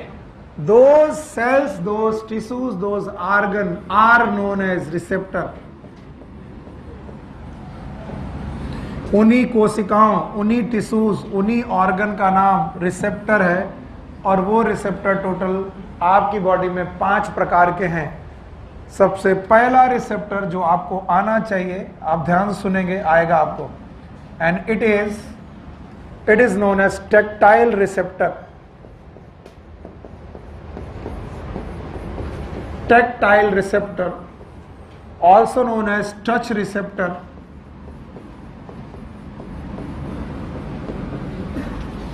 sometime they also convert into pain, yani pain receptor is a type of tactile receptor, touch receptor, and they are present in skin and muscles। skin mainly, touch receptor में pain तो हटा दो, केवल touch receptor समझो। skin में present tactile receptor। दूसरे प्रकार के रिसेप्टर हैं, इन्हें बोलते हैं कीमो रिसेप्टर। आपकी बॉडी कुछ केमिकल को रिसीव कर सकती है, these are known as chemo receptor. और कीमो रिसेप्टर में 2 लोग आते हैं, एक आती है स्मेल और एक आता है टेस्ट। टेस्ट को रिसीव करना केमिकल को रिसीव करना है, स्मेल को रिसीव करना भी केमिकल को रिसीव करना है। स्मेल के रिसेप्शन को बोलते हैं बेटा, it is known as olfactory receptor. Olfactory receptor. और इस ऑल्फैक्टरी रिसेप्टर के लिए भगवान ने हमें एक ऑर्गन दिया है, नाम है नोज, नाक। टेस्ट के लिए भगवान ने हमें दिए हैं गस्टेटरी रिसेप्टर। शब्द याद रखना, गस्टेटरी। और गस्टेटरी रिसेप्टर के लिए भगवान ने हमको दिया टंग।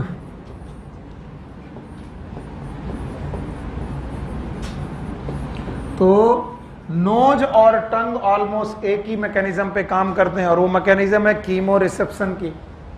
इसलिए ध्यान सुन लो, जिस दिन तुम्हारी नाक बहुत तेजी से बंद होती है जुकाम की वजह से, उस दिन खाना भी अच्छा नहीं लगता। क्यों? क्योंकि बेटा नाक भी कीमो रिसेप्टर है और टेस्ट भी कीमो रिसेप्टर है। कारण वही है। आगे चलो, कीमो रिसेप्टर के बाद आता है photo receptor. Photo receptor that is known as light reception. यहां पर बेटा लाइट का रिसेप्शन है, और लाइट रिसेप्शन का मतलब है आप विजन देख कर पा रहे हैं, विजन। और विजन के लिए भगवान ने आपको एक ऑर्गन दिया है that is known as eye. So मेरे पास यही जगह बच जाती, मैं यहां लिख देता हूं। ओके, चौथे तरीके, पांचवें तरीके का रिसेप्शन है, it is known as sound reception और ऑडिटरी रिसेप्शन। ऑडिटरी रिसेप्शन,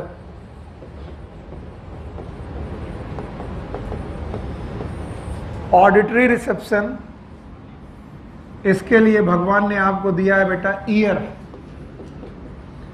और इसमें आप लोग साउंड वेव को रिसीव कर पा रहे हैं, साउंड वेव। अब इन्हें ज्ञानेंद्रियों के रूप में देखेंगे। स्किन, त्वचा, याद रखना। इसके बाद नाक, नासिका, ओके, टंग, जिह्वा, 3 हो गए, ओके, आई, आंख, ईयर, कान। कितने रिसेप्टर? 5। ये 5 ज्ञानेंद्रियां हैं जिनको आपने देखा। इन्हीं 5 ज्ञानेंद्रियों में एक बेटा टिश्यू है, दैट इज स्किन, बाकी ऑर्गन है। बोलो, nose is a organ, okay, tongue is a, eye is a, ear is a. इसीलिए हमारे बुक ने सेंसरी ऑर्गन नाम का एक टॉपिक बनाया है। देखो आप, अगला टॉपिक क्या है? सेंसरी ऑर्गन या सेंस ऑर्गन। बताओ, सेंस ऑर्गन में कौन नहीं आएगा? Skin, because skin is a tissue. और तभी मैंने डेफिनेशन आपको पढ़ाई थी, याद आया? What is receptor? They may be cell, tissue, organ which can receive stimulus and can send it to CNS। तो भाई 4 या 5 जो मैंने पढ़ाए हैं वो बताओ। टेक्टाइल रिसेप्टर, कौन सा रिसेप्शन? टच। और बताओ ये कहाँ रहेगा? स्किन। कीमो रिसेप्टर याद है? कितने प्रकार के? 2। एक कौन? स्मेल, दूसरा टेस्ट। स्मेल वाले ऑल्फैक्टरी, टेस्ट वाले गस्टेटरी। बेटा ऑल्फैक्टरी वाले कौन? नोज। टेस्ट वाले कौन? टंग। और फोटो रिसेप्टर याद है? और ये क्या रिसीव करेंगे? लाइट। लाइट का रिसीविंग करेंगे, विजन। और कौन है? आई। और इसके बाद ऑडिटरी रिसेप्टर क्या रिसीव करेंगे? Sound wave. और इसके लिए कौन? ईयर। बता दें, टोटल 4 ऑर्गन जिसको आपके एनसीईआरटी ने सेंस ऑर्गन के रूप में दिया है। सेंस ऑर्गन, तो हमें 4 सेंस ऑर्गन के बारे में डिटेल में पढ़ना है। मैं लिस्ट बना दे रहा हूं। पहली लिस्ट है बेटा नोज, दूसरा है टंग, तीसरा है बेटा आई, और चौथा है ईयर। जाने क्यों लोग इस चैप्टर में केवल 2 ही बेटा चीजों को पढ़ने की कोशिश करते हैं, एक आई और एक ईयर, जबकि 2 और है। बोलो कौन? नोज और टंग। तो आइए सबसे पहले पढ़ते हैं नोज। यस, नोज में जो रिसेप्टर पाए जाते हैं, these are known as olfactory receptor. Nose have olfactory receptor. और जो ये ऑल्फैक्टरी रिसेप्टर हैं, नाक की एक एपिथेलियम में पाए जाते हैं, they are known as olfactory epithelium.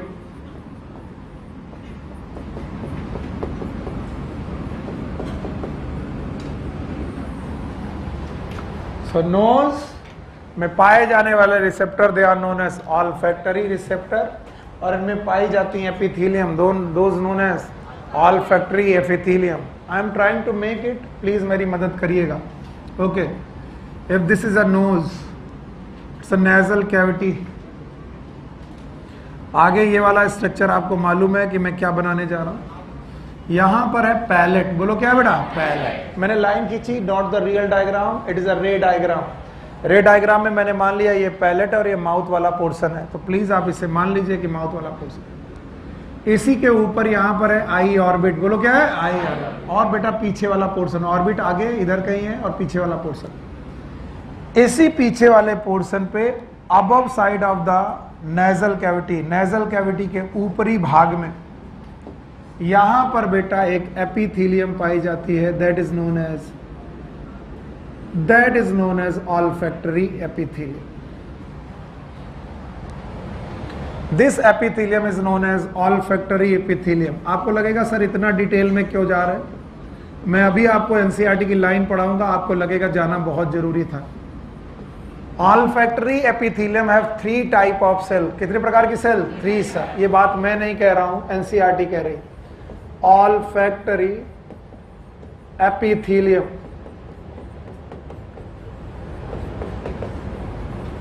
Have 3 type of cell. मुझे अच्छा लगेगा आप एनसीईआरटी में खुद ढूंढ लें और अंडरलाइन कर लें। ऑल्फैक्टरी एपिथेलियम में 3 प्रकार की सेल्स पाई जाती हैं। मैं तीनों प्रकार की सेल्स आपके सामने बना रहा हूं। Okay, first they are known as bipolar nerve.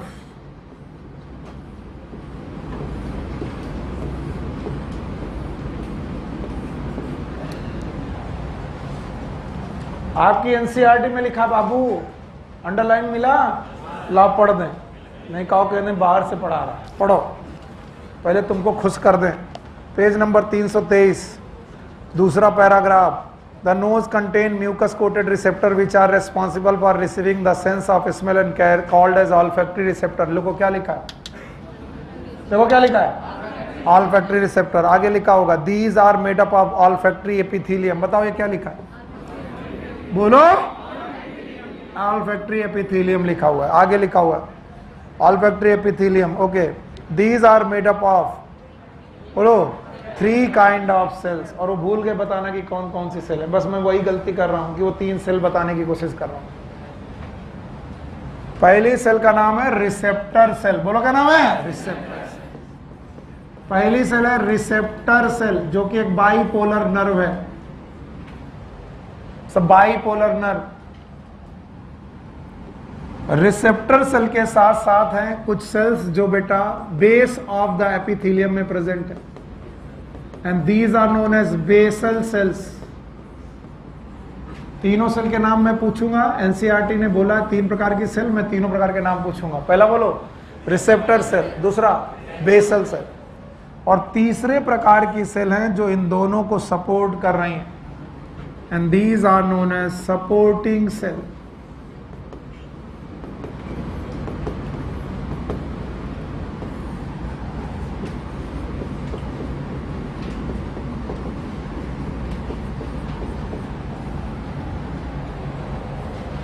चलो, नोज में पाए जाने वाले इस रिसेप्टर का नाम ऑल्फैक्टरी रिसेप्टर। एपिथेलियम का नाम, और उन ऑल्फैक्टरी एपिथेलियम में कितनी सेल्स, 3 सेल। बोलो कौन, रिसेप्टर सेल्स और बेसल सेल। देखो बहुत आराम से पढ़ा जा सकता है, लेकिन आप लोग रट्टा इसलिए मानते हो। देखो मान लो ये एपिथेलियम है, तो जो बेस में प्रेजेंट है, हाँ, बेस सेल, और जो बता स्टिमुलस को रिसीव कर रहे हैं, और वो बाइपोलर नर्व है। कैसी नर्व है, बाइपोलर। तो वो नर्व हैं जिन्होंने मैसेज को रिसीव करना, और बीच बीच में सपोर्ट है, हाँ, सपोर्ट। बोलो कौन कौन सी cell, receptor cell, basal cell और सपोर्टिंग सेल। अब सुनो, किसी ने बेटा सुबह से ब्रश नहीं किया, वो आपके सामने आया, मुंह खोला उसने, एक बदबू फैली, आ क्या कर रहा, तुम ही हो ना।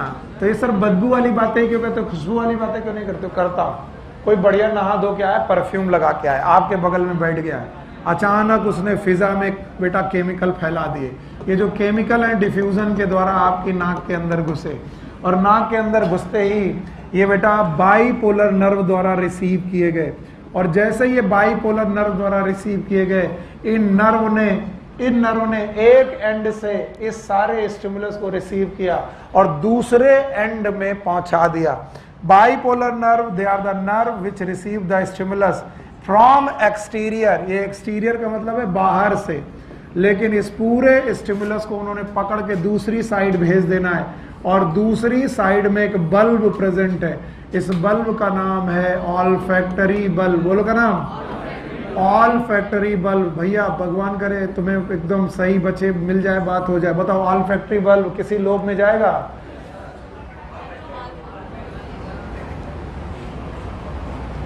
फोर ब्रेन के 3 पार्ट।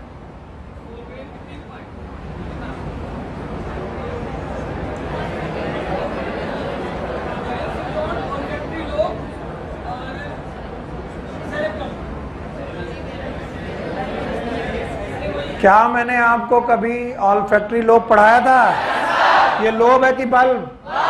ये लोब नहीं है, बल्ब है, याद रहेगा। और यहां से एक नर्व बनेगी, नर्व नंबर 1। बोलो ऑल्फैक्टरी नर्व। भूल गए? कल क्रेनियल नर्व पढ़ाई थी, कितने पेयर? 12। ओ क्यूब टी स्क्वायर, कोस आगे वाला सही है। तो बताओ ये बल्ब का नाम, ऑल्फैक्टरी बल्ब। और ऑल्फैक्टरी बल्ब से नर्व निकली, नाम बताओ, ऑल्फैक्टरी नर्व। फिर से बोलो। और सर जी ये ऑल्फैक्टरी नर्व जानी चाहिए लोब में, कौन सी लोब में? Olfactory lobe. बजाय ऑल्फैक्टरी लोब में जाने के ये घुस जाती है लिम्बिक सिस्टम में। किसमें? लिम्बिक। कल मैंने पढ़ाया था, याद है? बोलो क्या? लिम्बिक सिस्टम याद है? एक कौन? एमाइगडाला और एक कौन? हिप्पोकैम्पस। हिप्पोकैम्पस।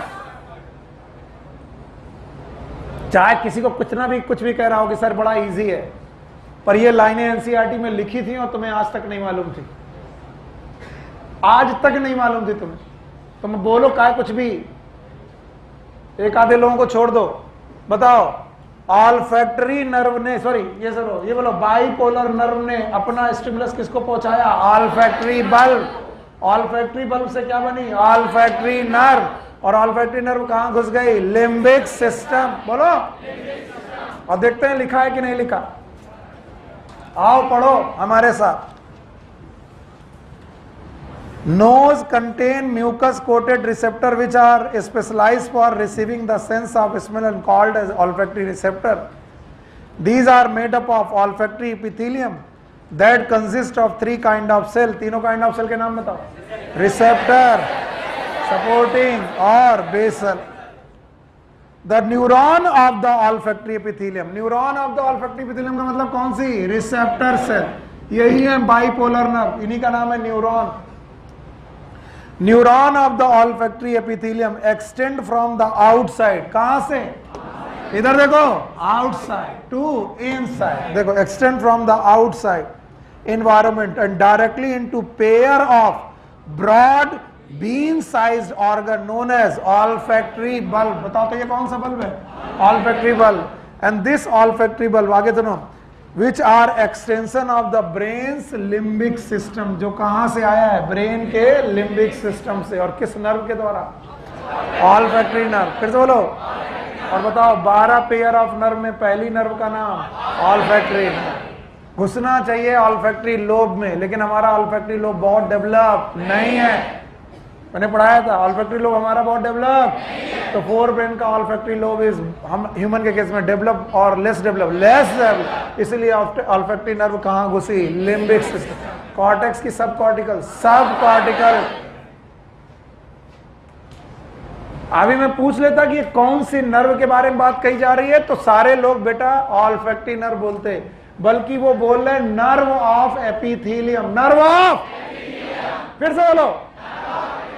इसका मतलब वो उन 3 सेल में से एक सेल ढूंढ रहे हैं। कौन सी 3 सेल? जो उन्होंने बताई नहीं, बस बोला 3 सेल होती हैं। तो कम से कम 3 सेल में एक सेल का नाम, उसका नाम नर्व है, दूसरी का नाम बेसल, तीसरी का नाम सपोर्टिंग। तो रिसेप्टर सेल ने एक्सटीरियर से, बाहर से रिसीव किया और कहां गई? ऑल्फैक्टरी बल्ब, जो किस साइज का है? Bean size. एक की दो, क्योंकि एपिथेलियम कितनी है? 2। तो 2 बीन साइज के बेटा यहां से रिसेप्टर बल्ब निकले। और बल्ब कहां गए? ब्रेन में। और ब्रेन के किस जगह पर? Limbic system. और लिम्बिक सिस्टम में जिस ट्रैक्ट से गए उस नर्व का नाम ऑल्फैक्टरी नर्व। लो पकड़ो, ये सब एनसीईआरटी में लिखा हुआ है और जिस दिन भी पूछा जाएगा हालत आप ही खराब होगी, इसलिए बहुत क्लियर कट दिमाग में रखो। बताओ, अब मैं जो पूछूंगा बताओगे?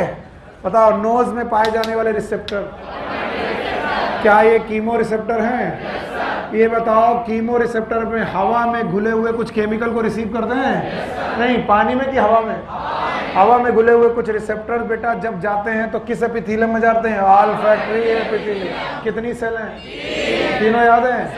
पहला रिसेप्टर, दूसरा, तीसरा रिसेप्टर सेल ने चीजें रिसीव की, पीछे की तरफ मैसेज दिया, पीछे बीन साइज का स्ट्रक्चर है, ये ब्रेन का पार्ट है। It is olfactory bulb. Nerve निकली?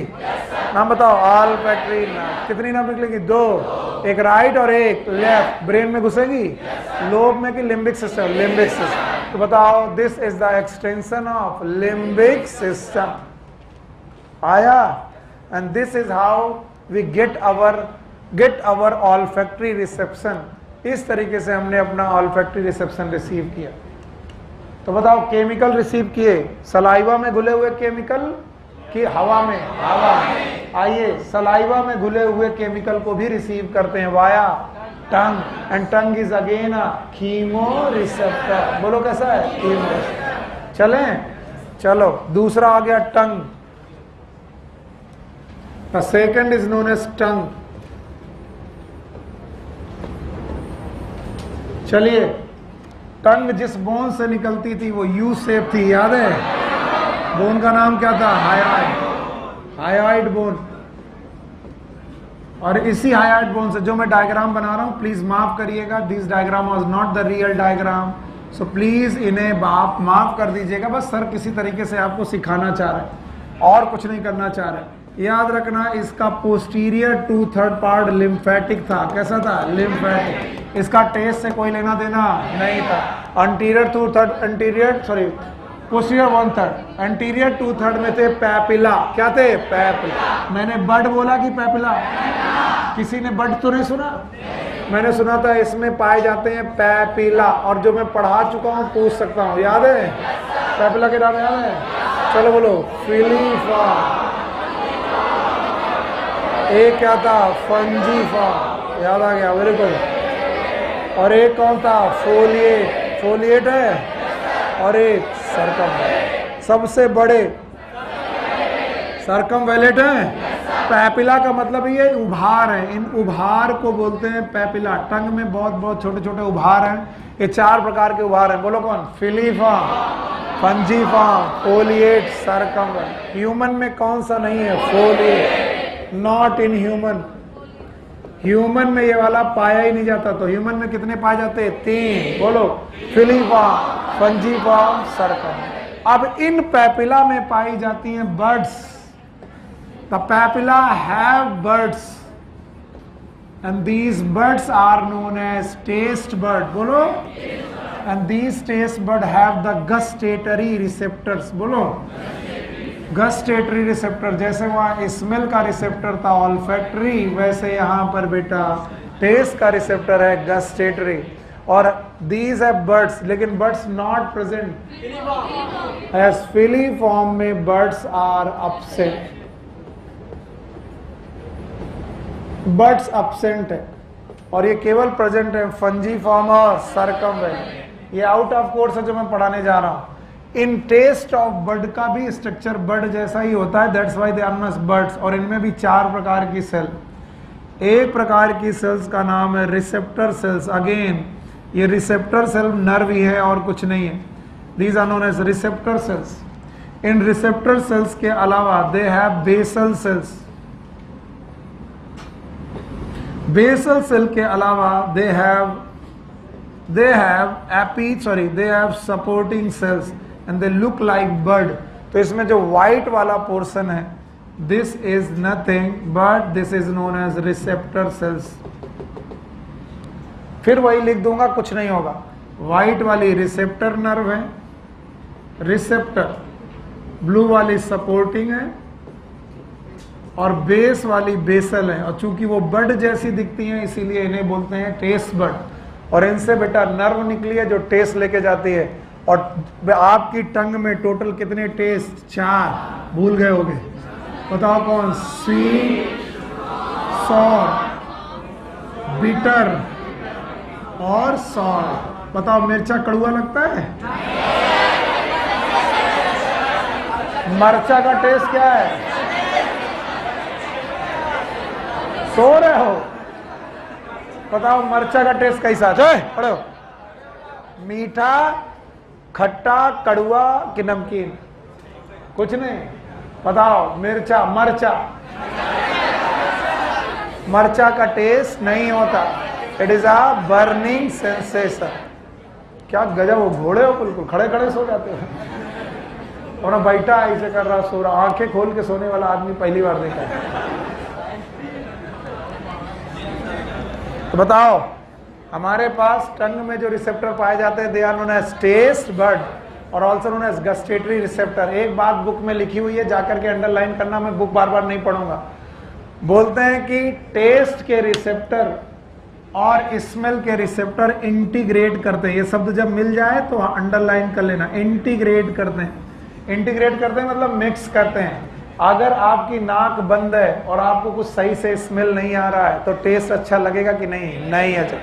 इसलिए जुखाम आने पर ऐसा क्या होता है, मम्मा खाना अच्छा नहीं बनाती, बनाते हैं, लेकिन हमें वो अच्छा नहीं लगता क्योंकि आज दोनों रिसेप्टर एक ही तरीके का बिहेव करते हैं। और ये बात भी एनसीईआरटी में लिखी है, अंडरलाइन कर लेना। Now the most awaiting topic, it is known as eye. So we are going to study about the eye. आइए, जो कभी नहीं आई वही है आई।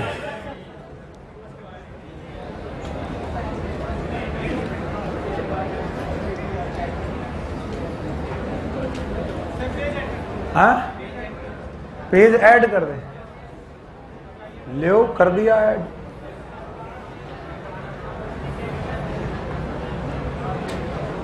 आइए हम लोग एक बढ़िया रिसेप्टर पढ़ते हैं, दैट इज नोन एज आई।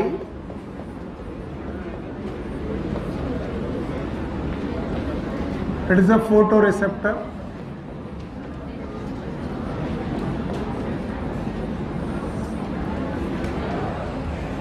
भाई मेरे बच्चे, मन भर गया हो तो कोई बात नहीं, और मन भरने से होगा कुछ नहीं, टॉपिक तो करना ही पड़ेगा। इसलिए सामने देखो, उससे कहो बतियाओ नहीं तो आके वहीं कचरेंगे। आगे कचरना, यू नो दैट, हाथ से मारना होता है,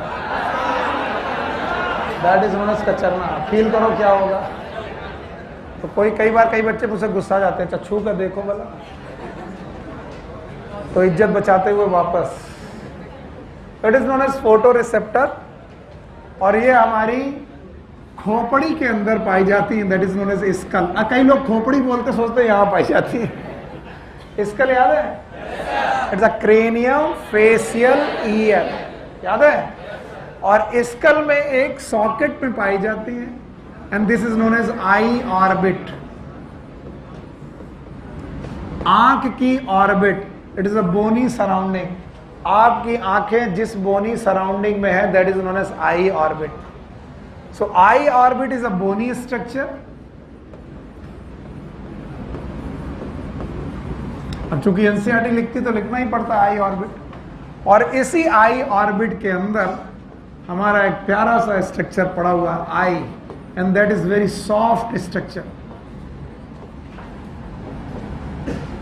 वैसे मानोगे तो है नहीं, लेकिन मानोगे तो तुमको फायदा मिलेगा। पेन छोड़ के रख दो और हमारे साथ कुछ ऐसी बदतमीजियां करो जो केवल हम करना चाहते हैं, आप नहीं। ओके, बस देखते रहना मैं क्या कर रहा हूं।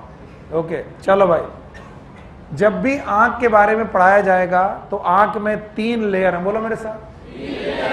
सबसे बाहर वाली लेयर है फाइबरस डेंस कनेक्टिव टिश्यू। देखो मैं बना रहा हूं,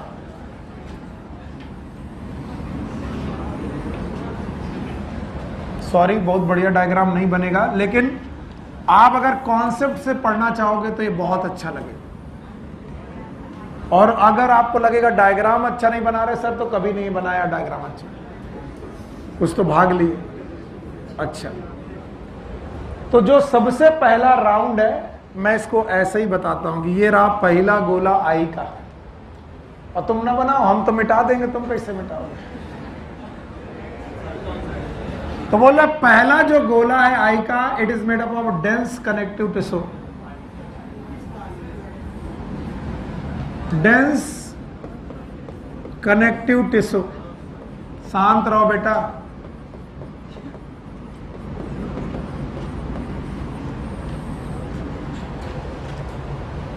Sometime it is made up of fibers, fibrous, collagen और other fiber। याद रखना ये पूरा गोला आपकी ऊपर की तरफ आई ऑर्बिट, ये रही आई ऑर्बिट, और नीचे की तरफ आई ऑर्बिट के बाद यहां पर पलकों के बीच से दिखाई पड़ता है। This is known as eyelids. It is ऊपर हड्डी है, फिर आईलिड, नीचे हड्डी, इट इज आईलिड। तो ये रही आईलिड्स, और आईलिड्स में जो ये हेयर्स हैं, these are known as eyelashes. बोलो तो बोलोगे सर ये आंख आपने बना दी, आपसे बड़ा बेवकूफ कोई नहीं। बिल्कुल सही आपने कहा, मेरे से बड़ा बेवकूफ कोई नहीं। यस सर, इस फाइब्रस लेयर का जो सबसे एंटीरियर मोस्ट पार्ट है, the anterior most part, it is transparent. बोलो कैसा? ट्रांसपेरेंट। अब आपको कुछ कुछ दिखाई पड़ेगा, ये बताओ कैसा है? ट्रांसपेरेंट। फिर से बोलो। तो जो आपका एंटीरियर मोस्ट पार्ट है, it is transparent and that is known as cornea. बोलो क्या नाम है? कॉर्निया। तो कॉर्निया इज वस्कुलर की फाइब्रस? मस्कुलर।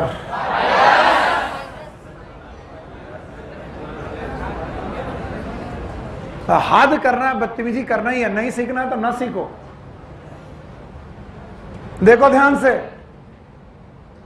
पूरा का पूरा लेयर डेंस कनेक्टिव टिश्यू। बोलो कैसा? फाइब्रस। ये सब पूरा आखिरी लेयर, जो सबसे बाहरी लेयर है वो फाइब्रस है। इसको समझ लो, तभी आएगा, नहीं तो मर जाओगे पढ़ते पढ़ते, कभी नहीं आएगा। बस फाइब्रस कंडीशन में हुआ यूं है कि इसका एंटीरियर मोस्ट पोर्शन बेटा, इट इज ट्रांसपेरेंट। बोलो कैसा है? ट्रांसपेरेंट। तो ट्रांसपेरेंट वाला रीजन कहलाता है कॉर्निया, और बेटा बाकी पोर्शन कहलाता है स्क्लेरा। तो बताओ ये क्या है? ये क्यों नहीं दिखाई पड़ेगी? क्योंकि ये हड्डी के अंदर, बोलो, ये ऑर्बिट के अंदर है। ओके, लेकिन फिर भी कुछ पोर्शन दिखाई पड़ेगा, व्हाइट दिखाई पड़ रहा है। That white portion is sclera. That is sclera. तो जो काला दिख रहा है, दैट इज नॉट काला, दैट इज ट्रांसपेरेंट। बोलो ट्रांसपेरेंट। तो बोलते हैं सर कांच का कोई कलर नहीं है, तो कांच काला क्यों दिख रहा? तो मैंने कहा पीछे काली फिल्म है या काला पर्दा है। अगर पीछे पर्दा काला तो कांच काला, पीछे पर्दा नीला तो कांच नीला, हरा तो हरा, गुलाबी तो गुलाबी। तो भैया इसका कोई कलर नहीं है, ये ट्रांसपेरेंट मेम्ब्रेन है और इसका नाम है कॉर्निया। बोलो क्या नाम? कॉर्निया। तो बताओ, कॉर्निया इज वस्कुलर की फाइब्रस? हाँ, फाइब्रस। मुझे इतना ही जवाब चाहिए, इसके अलावा कोई जवाब नहीं चाहिए। बोलो सबसे आखिरी लेयर का नाम? Fibrous layer. कैसी लेयर है? फाइब्रस। फाइब्रस लेयर का पोस्टीरियर 2/3 से ज्यादा पार्ट बोनी सॉकेट के बाहर के अंदर फिर बाहर है। बाहर वाला भी पोर्शन कुछ ओपेक और कुछ ट्रांसपेरेंट। जो ओपेक है उसका नाम स्क्लेरा। स्क्लेरा, ये रहा स्क्लेरा। तो आपकी आंख में जो बेटा सफेद सफेद दिखाई पड़ रहा है, इट इज स्क्लेरा। ऊपर की तरफ सर ये क्या बनाई है? These are eyelid. आईलैसेस नहीं, आईलिड। और इनमें जो हेयर है ये आईलैसेस। अब आप लोग अपनी अपनी आंखों पे ध्यान दो, बाकी चीजें आ जाएंगी। देखो ये जो है ये क्या है? आईलिड। ऊपर वाली आईलिड, बाल उसके आईलैसेस। इन दोनों को खोलो, खुल गई। जैसे ही खोला, एक सफेद सफेद बॉल दिखाई पड़ रही है, सफेद पोर्शन स्क्लेरा। और काला वाला काला क्यों बता रहा हूं? That is known as cornea. Cornea काली है कि ट्रांसपेरेंट? ट्रांसपेरेंट। और ट्रांसपेरेंट के कारण है कि इसके पीछे पर्दा क्या है? काला। पर्दा काला है। तो अभी तो मैंने एक ही स्टेप बढ़ाया है। तो बाहर लेयर, फिर से बोलो फाइब्रस। पक्का? अब आओ दूसरी लेयर वस्कुलर। बोलो फिर से बोलो। तो सेकेंड लेयर इज वस्कुलर। इतना ही बोलते रहोगे तुम्हारा बेड़ा पार है। दूसरी जो लेयर है इट इज वेस्कुलर, और ये पीछे पोस्टीरियर 2/3 में बड़ी पतली है।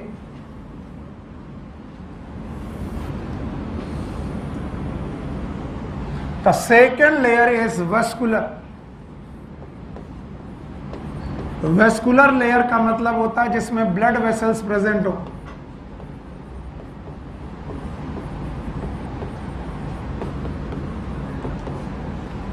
और इस ब्लड वेसल्स प्रेजेंट वाली लेयर का नाम रखा गया कोरॉइड। बोलो क्या नाम है? कोरॉइड। तो अगली बार मुझे कोरॉइड शब्द सुनना ही नहीं है, मैं बोलूंगा दूसरी लेयर वेस्कुलर। जैसे मुझे स्क्लेरा नहीं सुनना, मुझे सुनना है पहली लेयर। तो सबसे बाहर वाली फाइब्रस। फाइब्रस है, उसके अंदर वेस्कुलर। बताओ फाइब्रस लेयर का नाम क्या है? स्क्लेरा। और ट्रांसपेरेंट पोर्शन का नाम कॉर्निया। फिर से बोलो कॉर्निया। फिर बेटा वेस्कुलर लेयर, वेस्कुलर लेयर का नाम कोराइड। कोराइड एक पतली लेयर है पीछे की तरफ, लेकिन आगे की तरफ आकर के ये काफी मोटी हो जाती है। और इस मोटी लेयर को ध्यान से देखने की जरूरत है। बोलते हैं आगे यही लेयर बेटा एक बॉडी बनाती है, that is known as ciliary body. फिर से बोलो सीलियरी, बोलो। और इस सीलियरी बॉडी से एक्सटेंशन निकलती हैं बेटा, जिन्हें नाम है आइरिस। फिर से बोलो iris. It is known as iris. बताओ iris is vascular, ciliary body is vascular, choroid is vascular। First layer की सेकंड लेयर, सेकंड लेयर। इसी बेटा सीलियरी बॉडी से सस्पेंसरी लिगामेंट निकले हुए हैं। क्या निकले हुए हैं? They are known as suspensory ligament. बोलो सस्पेंसरी लिगामेंट। लिगामेंट में जुड़ा हुआ है एक क्रिस्टलाइन लेंस। बोलो क्या जुड़ा है? Crystalline lens.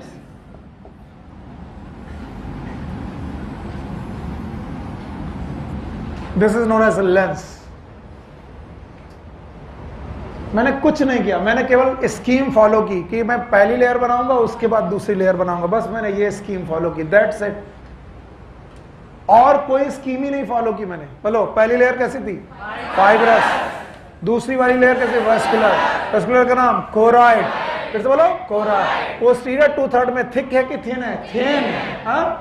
आगे जाकर के ये मोटी हो गई है। चलिए मैं इसी कलर से, जिस कलर से मैंने कलर बनाया उसी कलर से सारे चीजें लिख रहा हूं। ध्यान सुनो, बताइए इस पार्ट का नाम ciliary body. Thank you very much. Ciliary body. Ciliary body का एक्सटेंशन नाम बताओ? आइरिस। फिर से बोलो आइरिस। अब बताओ अगर मैं कॉर्निया को देखूं तो ट्रांसपेरेंट की बेटा कलरफुल? ट्रांसपेरेंट। लेकिन पीछे पर्दा आइरिस। अगर आइरिस काली तो कॉर्निया काले, आइरिस नीली तो कॉर्निया नीली।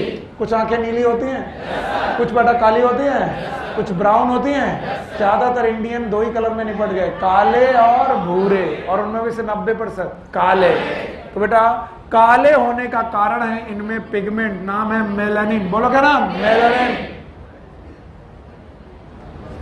तो इस वजह से ये आइरिस दिख रही है। इसके बाद ये सीलियरी बॉडी, और इस लिगामेंट का नाम प्लीज बोलिए? Suspensory ligament.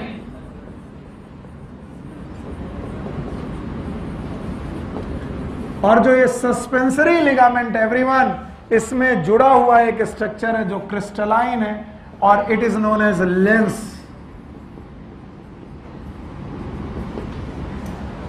लेंस। दो लेयर निपट गए। अब अगर मैंने आपकी आंख का क्रॉस सेक्शन ये लिया है लंबवत, और अगर मैं आगे से काटूं लाइक दिस, अभी मैंने आई बॉल, सी ये आई बॉल का था कॉर्निया, ऐसे काटा हुआ है, ऐसे। अभी मैं आई बॉल ऐसे काटूं, ऐसे काटूंगा तो बताओ जो स्ट्रक्चर आपको लंबवत दिख रहा है वो गोल दिखेंगे? यस। अगर मैं गोल दिखाने की कोशिश में जाऊंगा तो आपको क्या दिखेगा? अगर मैं कट यहां से मारूं, यहां से, अगर इस जगह से कट मारूं, इस वाले प्लेन से कट मारूं, तो मुझे चारों तरफ गोल गोल दिखाई पड़ेगी सीलियरी बॉडी। बोलो क्या? Ciliary body. और सीलियरी बॉडी से लटकती हुई ये आइरिस। फिर से बोलो आइरिस। ये रहा आइरिस, ये रहा आइरिस। बोले कह रहे चारों तरफ से दिखा दी, पहले एक तरफ से दिखाया था, बेवकूफ है ये। यही समझाना है, बस यही समझ जाओ, बाकी तुम्हें आता है।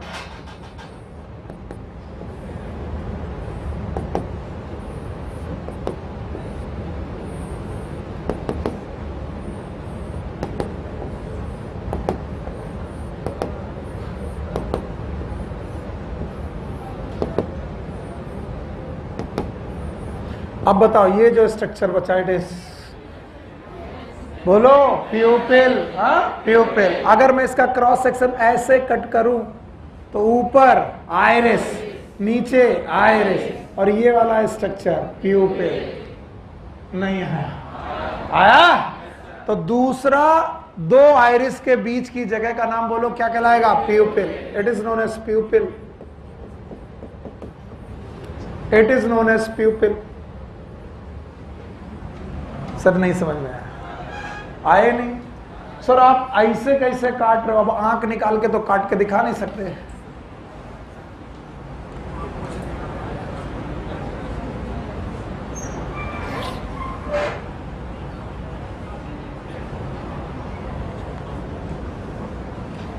Let's suppose this is my eyeball.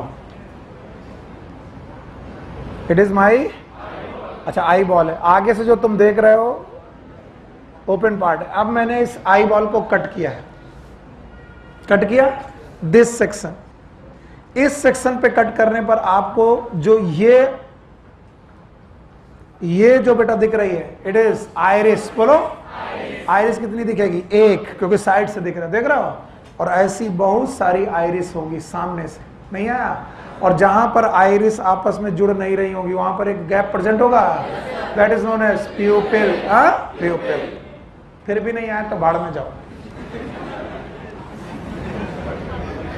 बताओ इसका नाम, इसका नाम, इसके बीच का गैप प्यूपिल। अब सुनना, आइरिस में पाई जाती है आइरिस मसल।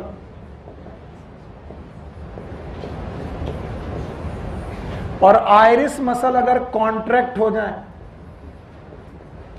तो आइरिस छोटी हो जाएगी। आइरिस मसल अगर कॉन्ट्रैक्ट हो जाए तो आइरिस छोटी हो जाएगी। तो प्यूपिल छोटा की बड़ा? बड़ा। और अगर आइरिस डायलेट हो जाए तो प्यूपिल छोटा। सर ये नहीं समझ में आया, फिर से। आइरिस मसल अगर कॉन्ट्रैक्ट हो जाए तो आइरिस छोटी, तो गैप बड़ा। और गैप बड़ा तो प्यूपिल बड़ा। बड़ा। और इसे बोलते हैं डायलेशन ऑफ प्यूपिल। बोलो तो contraction of iris, it will generate dilation of प्यूपिल। ये शब्द समझी में नहीं आता लोगों को? आया? अगर आइरिस कॉन्ट्रैक्ट हो जाए तो आइरिस छोटी हो जाएंगी, और अगर आइरिस छोटी हो जाएंगी तो गैप बड़ा, और गैप बड़ा हो गया तो बताओ प्यूपिल छोटा की बड़ा? बड़ा। और प्यूपिल बड़ा तो डायलेशन। जाकर के किसी दोस्त की आंखें कायदे से देखना, उस काले वाली पुतली के बीच में भी एक काला पोर्शन होगा। टॉर्च डालना, टॉर्च की लाइट टॉर्च की लाइट डालना, वो प्यूपिल बड़ा होगा कि छोटा? छोटा। टॉर्च की लाइट हटाना, बड़ा। और प्यूपिल छोटा और बड़ा होता रहता है on the basis of light. कितनी लाइट चाहिए? लाइट अगर कम चाहिए तो वो हो जाएगा छोटा, क्योंकि बेटा आपकी आइरिस इज ट्रांसपेरेंट की ओपेक? ओपेक। और यहां से लाइट घुस नहीं सकती, तो लाइट कहां से घुसेगी? प्यूपिल से। तो बेटा लाइट केवल प्यूपिल से घुस सकती है। दैट्स वाई बेटा प्यूपिल जितना बड़ा लाइट उतनी ज्यादा, और प्यूपिल जितना छोटा लाइट उतनी कम। बताओ अंधेरे में क्या बड़ा? प्यूपिल बड़ा। और बहुत उजाले में प्यूपिल छोटा। अब सोचो, तुम सिनेमा थिएटर में घुसे, सुनो पहले, तुम आए हो बाहर से, बाहर दिन है, बाहर दिन है तो बाहर रोशनी, बाहर रोशनी ज्यादा है तो रोशनी ज्यादा जानी चाहिए कि कम? कम। तो बताओ आइरिस छोटी है कि बड़ी? बड़ी। प्यूपिल, प्यूपिल छोटा है। जैसे ही सिनेमा हॉल में घुसे आपको कुछ दिखाई नहीं पड़ रहा। क्यों नहीं दिखाई पड़ रहा? क्योंकि आइरिस अभी तक कॉन्ट्रैक्ट नहीं हुई है। और प्यूपिल बड़ा है कि छोटा? छोटा। तो लाइट अंदर कम जा रही कि ज्यादा? कम। फिर थोड़ी देर तो तुम बैठे रहे, तो बैठे रहने की वजह से आइरिस हुई कॉन्ट्रैक्ट, और कॉन्ट्रैक्ट होने के लिए प्यूपिल छोटा कि बड़ा? बड़ा। अभी तक जो लोग नहीं दिख रहे थे तुम्हें अगल बगल दिखने लगे। अच्छा तुम भी बैठे हो, पॉपकॉर्न लिए बैठे हो, पर शुरुआत में दिखाई नहीं पड़ रहा था। क्यों? क्योंकि प्यूपिल उस समय क्या था? छोटा। तो जब लाइट ज्यादा होती है तो प्यूपिल क्या करेगा? अपना साइज छोटा। और जब लाइट कम होती है तो प्यूपिल अपना साइज बड़ा। और इसलिए सिनेमा थिएटर से जैसे ही बाहर आते हो और अभी भी धूप है तो आप अपनी आंखें थोड़ी देर के लिए बंद करते हो। क्यों? क्योंकि आपका प्यूपिल थोड़ा ज्यादा डायलेटेड है और इस समय रोशनी कम जाएगी कि ज्यादा? ज्यादा। तो आप थोड़ी देर बंद करते हो और उसके बाद आप अडॉप्ट करते हो। यस और नो? यस। तो प्यूपिल छोटा और बड़ा इन आइरिस मसल की वजह से हो रहा। सुन लो बेटा, काम आएगा, जिंदगी में काम आएगा ये सब। पता? पहली लेयर फाइबरस, पीछे की तरफ नाम है स्क्लेरा, आगे की तरफ कॉर्निया, दूसरी layer vascular, vascular. Vascular layer pigmented भी है, कैसी है? पिगमेंटेड। ये भी याद रखना, the vascular layer is pigmented also. अब ये पिगमेंट जैसा होगा आंख वैसी। अब इंडियन के आंख काली मतलब यहाँ है मेलेनिन, और चले जाओ बेटा अमेरिका वगैरह जगह में, वहां पर कैसी आंखें? लाल लाल नहीं यार, नीली नीली। तो they have the blue eyes, they have the green eyes और ब्लू नहीं। सौरभ कह रहे हमको तो सर संतरे वाला आई चाहिए, ना मिलेगा बाबू। बताओ यहाँ पर जो आई है, और आई का कलर किसका कलर है? कॉर्निया का कलर की आइरिस का? Iris, iris. Now the third layer is retina, and the third layer is retina my dear, third layer is retina. तीसरी लेयर है retina.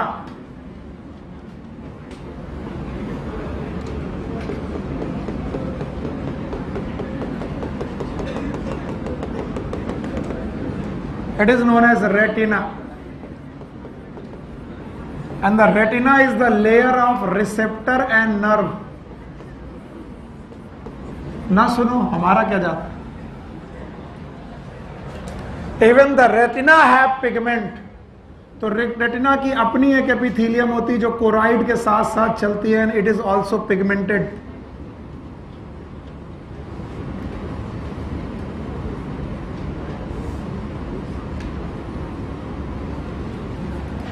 Even the retina have receptor and nerve, also have the pigmented epithelium.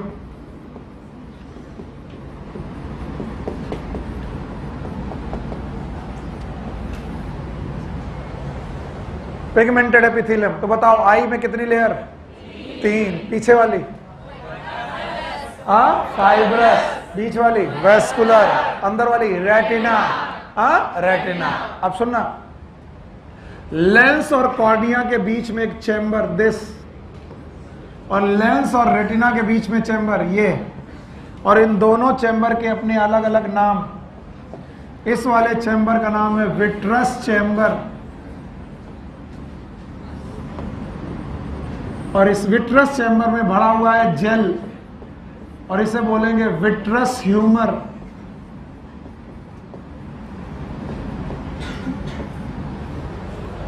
और cornea और lens के बीच का chamber कहलाता है aqueous chamber.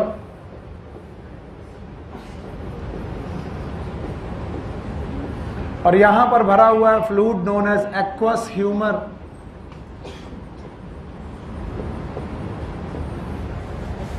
Aqueous humour.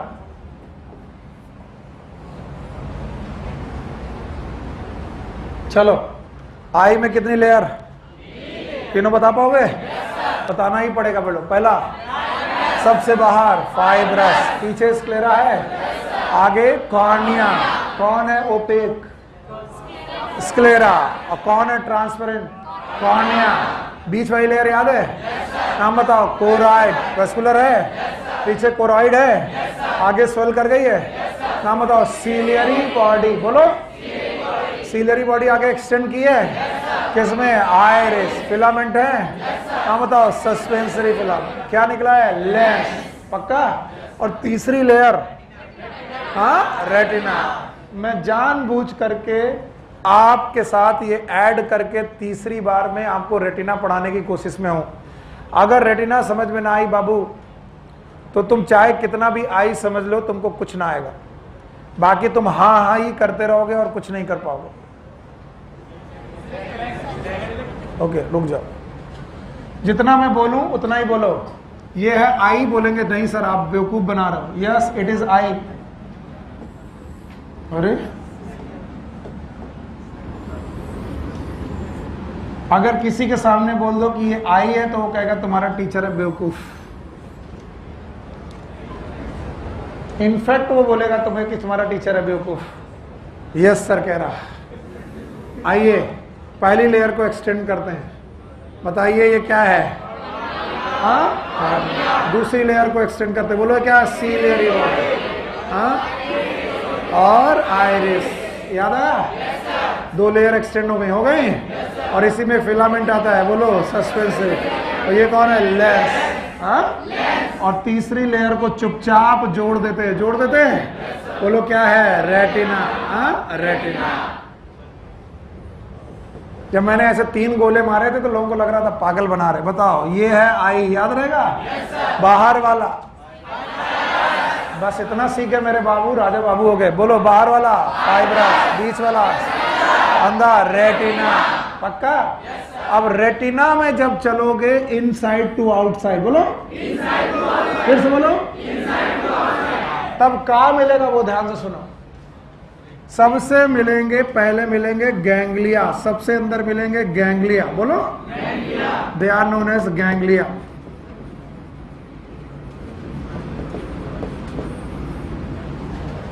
Ganglia के बाद मिलेंगी बाइपोलर नर्व।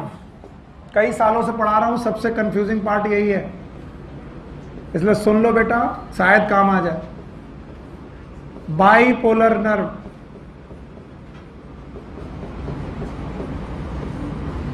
सबसे पहले गैंग्लिया, फिर बाइपोलर नर्व, और उसके बाद बाबूजी जो मिलेगा उसे बोलते हैं रॉड्स एंड कोन। रॉड जैसा तो रॉड,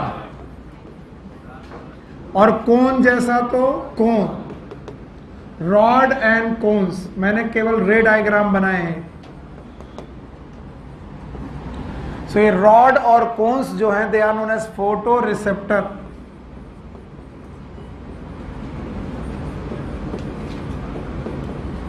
चलो मुझे बताओ, इनसाइड टू आउटसाइड गैंग्लिया, बोलो कौन? गैंग्लिया। फिर से बोलो, फिर फोटो रिसेप्टर। याद रखना, अब जो लोग सीख पाएंगे वो अच्छी तरीके से जान पाएंगे, नहीं तो बेटा फिर आपकी मर्जी। लाइट आई सामने से, किससे निकली? हाँ, कॉर्निया। आइरिस से निकल, अच्छा, फिर निकली प्यूपिल से, कहाँ गई? लेंस। हाँ, तो लेंस से निकलते वक्त बेटा ये पहुंची, लेंस क्रॉस करके कहां पहुंची? एक्वास ह्यूमर की विट्रस। हाँ, विट्रस ह्यूमर पहुंची, और विट्रस ह्यूमर पहुंची होगी तो सबसे पहले कहां गई होगी? रेटिना। फिर से बोलो, तो बताओ रेटिना में सबसे पहले क्या पढ़ा होगा? गैंग्लिया पे रुकी नहीं, फिर बाइपोलर, और फिर कोन्स एंड रॉड। बस यही सीख लो तो मजा आ जाए। क्या बात कर रहे हो, उल्टा पढ़ा रहे हो। इनफैक्ट यही है, लाइट जब घुसी कॉर्निया, प्यूपिल, लेंस, विट्रस ह्यूमर, और जैसे बेटा पड़ी रेटिना में, तो रेटिना की खुद की कितनी लेयर? 3। पहला गैंग्लिया, फिर इसको रिसीव किसने किया? गैंग्लिया ने। किसने? फोटो रिसेप्टर ने। मेरे बच्चे मेरा साथ दो, फोटो रिसेप्टर ने इस लाइट को रिसीव किया, और लाइट को रिसीव करने के बाद स्टिमुलस जनरेट किया। क्या जनरेट किया? स्टिमुलस। और ये स्टिमुलस दिया बाइपोलर नर्व को, बोलो बाइपोलर नर्व ने दिया गैंग्लिया को, बोलो कौन? गैंग्लिया। और गैंग्लिया ने अगेन नर्व फाइबर निकाले, क्योंकि ganglia is the group of cyton. फिर से बोलो, और ये बहुत सारे नर्व फाइबर जुड़ के बनाए ऑप्टिक नर्व। बोलो क्या नाम? ऑप्टिक। और वो ऑप्टिक नर्व आई बॉल को छोड़कर बाहर निकली, और जिस जगह से निकली बाबू, उस जगह का नाम है ब्लाइंड स्पॉट। फिर से बोलो, ब्लाइंड स्पॉट। यकीन के साथ मैं कह सकता हूं तुम्हें कुछ समझ में नहीं आया। अरे अब मैं यहां बना रहा हूं, अब मुझे यकीन है कि तुम सीख लोगे रेटिना को। चलो, अगर मैं रेटिना बनाऊं, और ऐसे बनाना नहीं चाहिए, कोई टीचर नहीं इतना रिस्क लेता, लेकिन मैं ले रहा हूं। मान लो ये तीसरी लेयर बेटा रेटिना है, तो सबसे पहले गैंग्लिया। हाँ, गैंग्लिया। सर ये रेटिना है, सर आपने रेटिना बना दी, मैं थोड़ा बड़ी बना रहा हूं। ये रहा गैंग्लिया, याद रहेगा? अच्छा बताओ, ये वाला बाइपोलर नर्व। फिर से बोलो, और ये क्या है? Rod and cone. Rod and कोन, बताओ कहां पर पहुंचा? रॉड एंड कोन। पीछे पिगमेंटेड एपिथेलियम। बताओ रेटिना में अपनी पिगमेंटेड एपिथेलियम थी, तो जो लाइट गई है वो पिगमेंटेड एपिथेलियम में रुक गई, और पिगमेंटेड एपिथेलियम के पीछे कौन है? कोराइड। फिर से बोलो, तो लाइट आगे जाएगी कि नहीं जाएगी? नहीं जाएगी। तो पकड़ी किसके द्वारा जा रहा है? रॉड और कोन। किसने मैसेज दिया? बोलो किसने मैसेज दिया? हाँ, रॉड एंड कोन किसने? बाइपोलर। और बाइपोलर से हाँ बेटा गैंग्लिया, और गैंग्लिया से क्या निकली? नर्व। बताओ इधर की गैंग्लिया से भी क्या निकले, नर्व, और बहुत सारी नर्व के फाइबर एक साथ इस पूरी के पूरे आई बॉल को छोड़े, जिस जगह से छोड़े उसका नाम ब्लाइंड स्पॉट। यहाँ तो बिल्कुल ही नहीं समझ में आएगा, समझ में वही आएगा। पीछे कैसे जाए, इससे चलो, इससे चल रहा है, वहीं समझ में आएगा। यहाँ तो मैंने केवल आपका तरीका बनाया। अब बताओ, अगर मैं बोलूं कि एक पोस्टीरियर पोल के पास से यहां से एक नर्व फाइबर का ट्रैक्ट निकल रहा है और वो नर्व फाइबर का ट्रैक्ट गैंग्लियन सेल से होकर के निकला है, तो जिस जगह से वो नर्व फाइबर का ट्रैक्ट निकल रहा है उसका नाम ब्लाइंड स्पॉट। फिर से बोलो। और बताओ, जो नर्व निकल रही है कौन सी क्रेनियल नर्व है, पता नहीं, पहली, दूसरी की आठवीं? पहले थी ऑकुलोमोटर, नहीं पहले थी ऑप्टिक ऑल्फैक्टरी, दूसरी थी ऑप्टिक। क्या ये ऑप्टिक नर्व है? तो ये है ऑप्टिक नर्व। और जिस जगह से ऑप्टिक नर्व निकल रही है ना वहां रॉड है ना वहां कोन है, इसलिए वहां पर एक स्पॉट बन रहा है। नाम बताओ, ब्लाइंड स्पॉट। फिर से बोलो, ब्लाइंड स्पॉट। और बोलते हैं इसी ब्लाइंड स्पॉट के थोड़ा लेटरल रेटिना सबसे थिनेस्ट है। थिकेस्ट की थिनेस्ट रेटिना सबसे थिनेस्ट है, और जिस जगह पर रेटिना सबसे थिनेस्ट है उस जगह पर डिप्रेशन है। बोलो क्या है? डिप्रेशन। और उस डिप्रेशन का नाम है फोविया। बोलो क्या नाम? फोविया। और इस फोविया में कटा कोन सेल्स, बोलो कोन सेल्स बहुत डेंसली पैक्ड है, बहुत ज्यादा डेंसली पैक है। ऑल्दो मैंने रॉड और कोन के बारे में अभी कुछ नहीं पढ़ाया, आपको पढ़ाऊंगा, टाइम लगेगा तभी पढ़ाऊंगा। पर अभी आपको मान के चलो कि बताओ कितनी लेयर थी रेटिना में? तीनों याद है? पहले बोलो, गैंग्लिया, बाइपोलर और रॉड एंड कोन्स। उनमें रॉड एंड कोन्स में इस जगह पर कौन है? रॉड की कोन्स। और इस जगह की इमेज शार्पेस्ट है। कैसी है? शार्पेस्ट। और इस डिप्रेशन में पीला पीला स्पॉट है, और पीला को लूटिया बोलते हैं, and that's why this spot is known as macula lutea. ये लूटिया शब्द तीसरी बार आया, याद करो, कॉर्पस ल्यूटिया, याद है? ल्यूटिनाइजिंग हार्मोन, LH, याद आया? अभी क्या आया? Macula lutea, and that's why this spot is known as yellow spot. फिर से बोलो। और इस येलो स्पॉट पे इमेज का रिजोल्यूशन मिनिमम की मैक्सिमम विजुअल एक्विटी। एक्विटी का मतलब होता है रिजोल्यूशन। सबसे ज्यादा विजुअल रिजोल्यूशन इसी पॉइंट पर आ रहा है, और ये है आपकी आई बॉल। लेकिन बच्चा मेरे, तुमको ये समझना बहुत जरूरी है कि ऑप्टिक नर्व कैसे बन रही होगी। तो पूरी रेटिना के क्या होंगे? रॉड्स एंड कोन। किसको मैसेज दे रहे होंगे? Bipolar nerve. बाइपोलर किसको? गैंग्लिया। और पूरी रेटिना के गैंग्लिया क्या बना रहे होंगे? नर्व। और वो नर्व एक जगह से निकल रही होगी, जिस जगह से निकल रही होगी उस स्पॉट का नाम ब्लाइंड स्पॉट। बताइए यहाँ इमेज बनेगी कि नहीं बनेगी? नहीं बनेगी। और उसके लेटरल साइड में एक डिप्रेशन होगा, डिप्रेशन का नाम फोविया। और उस फोविया में पीला पीला कुछ होगा, यहाँ पर इसका नाम होगा मैकुला ल्यूटिया। और यहाँ पर कोन की रॉड, कोन का बेटा अरेंजमेंट मिनिमम की मैक्सिमम। और ये मैक्सिमम जो कोन है इस जगह से पीला पीला कलर होगा। बोलो क्या होगा? Macula lutea. मेरे बच्चे चलो बेटा, इन साइड टू आउटसाइड। चलो लेयर बताओ पहले। गैंग्लिया, और उसके पीछे पिगमेंटेड एपिथेलियम। तो बताओ रेटिना की सबसे पीछे वाली लेयर पिगमेंटेड एपिथेलियम। इसका मतलब कोरॉइड के साथ रेटिना की एक पिगमेंटेड एपिथेलियम है। यस और नो? तो कोरॉइड भी पिगमेंटेड और रेटिना की भी बेटा लेयर बेटा पिगमेंटेड है। याद रखना, रेटिना सीलरी बॉडी तक आते आते अपनी तीनों लेयर खत्म कर देती। कौन सी तीन लेयर? गैंग्लिया, फिर से बोलो, गैंग्लिया, और जिस जगह ये खत्म करती है उस कनेक्शन का नाम है ओरा सेराटा। ओरा सेराटा आपकी एनसीईआरटी में नहीं है, लिख लेना, ओरा सेराटा। रेटिना की तीनों लेयर खत्म, लेकिन इसकी पिगमेंटेड एपिथेलियम अभी भी कोरॉइड के साथ आगे बढ़ती है, और इसीलिए कोरॉइड में एक और कलर मिल सकता है। बोलो किसका? रेटिना। और रेटिना की कौन सी लेयर था? पिगमेंटेड। सुना ही नहीं आपने? सबसे पहले गैंग्लिया, फिर फाइबर बाइपोलर में, फिर रॉड्स एंड कोर्स, और फिर एपिथेलियम कौन सी, पिगमेंटेड, और फिर कौन है, कोराइड। तो कोराइड भी पिगमेंटेड और रेटिना की पिगमेंटेड एपिथेलियम भी पिगमेंटेड। ये दोनों यहां पर आई, 3 लेयर खत्म हुई, केवल बेटा पिगमेंटेड एपिथेलियम आगे निकली। इस पॉइंट का नाम है ओरा सेराटा। बताओ इस जगह से इस जगह के बीच का चैम्बर का नाम एक्वस चैम्बर, और लेंस से रेटिना के बीच में विट्रस चैम्बर। यहाँ क्या भरा है, विट्रस ह्यूमर, और यहाँ क्या भरा है, एक्वस ह्यूमर।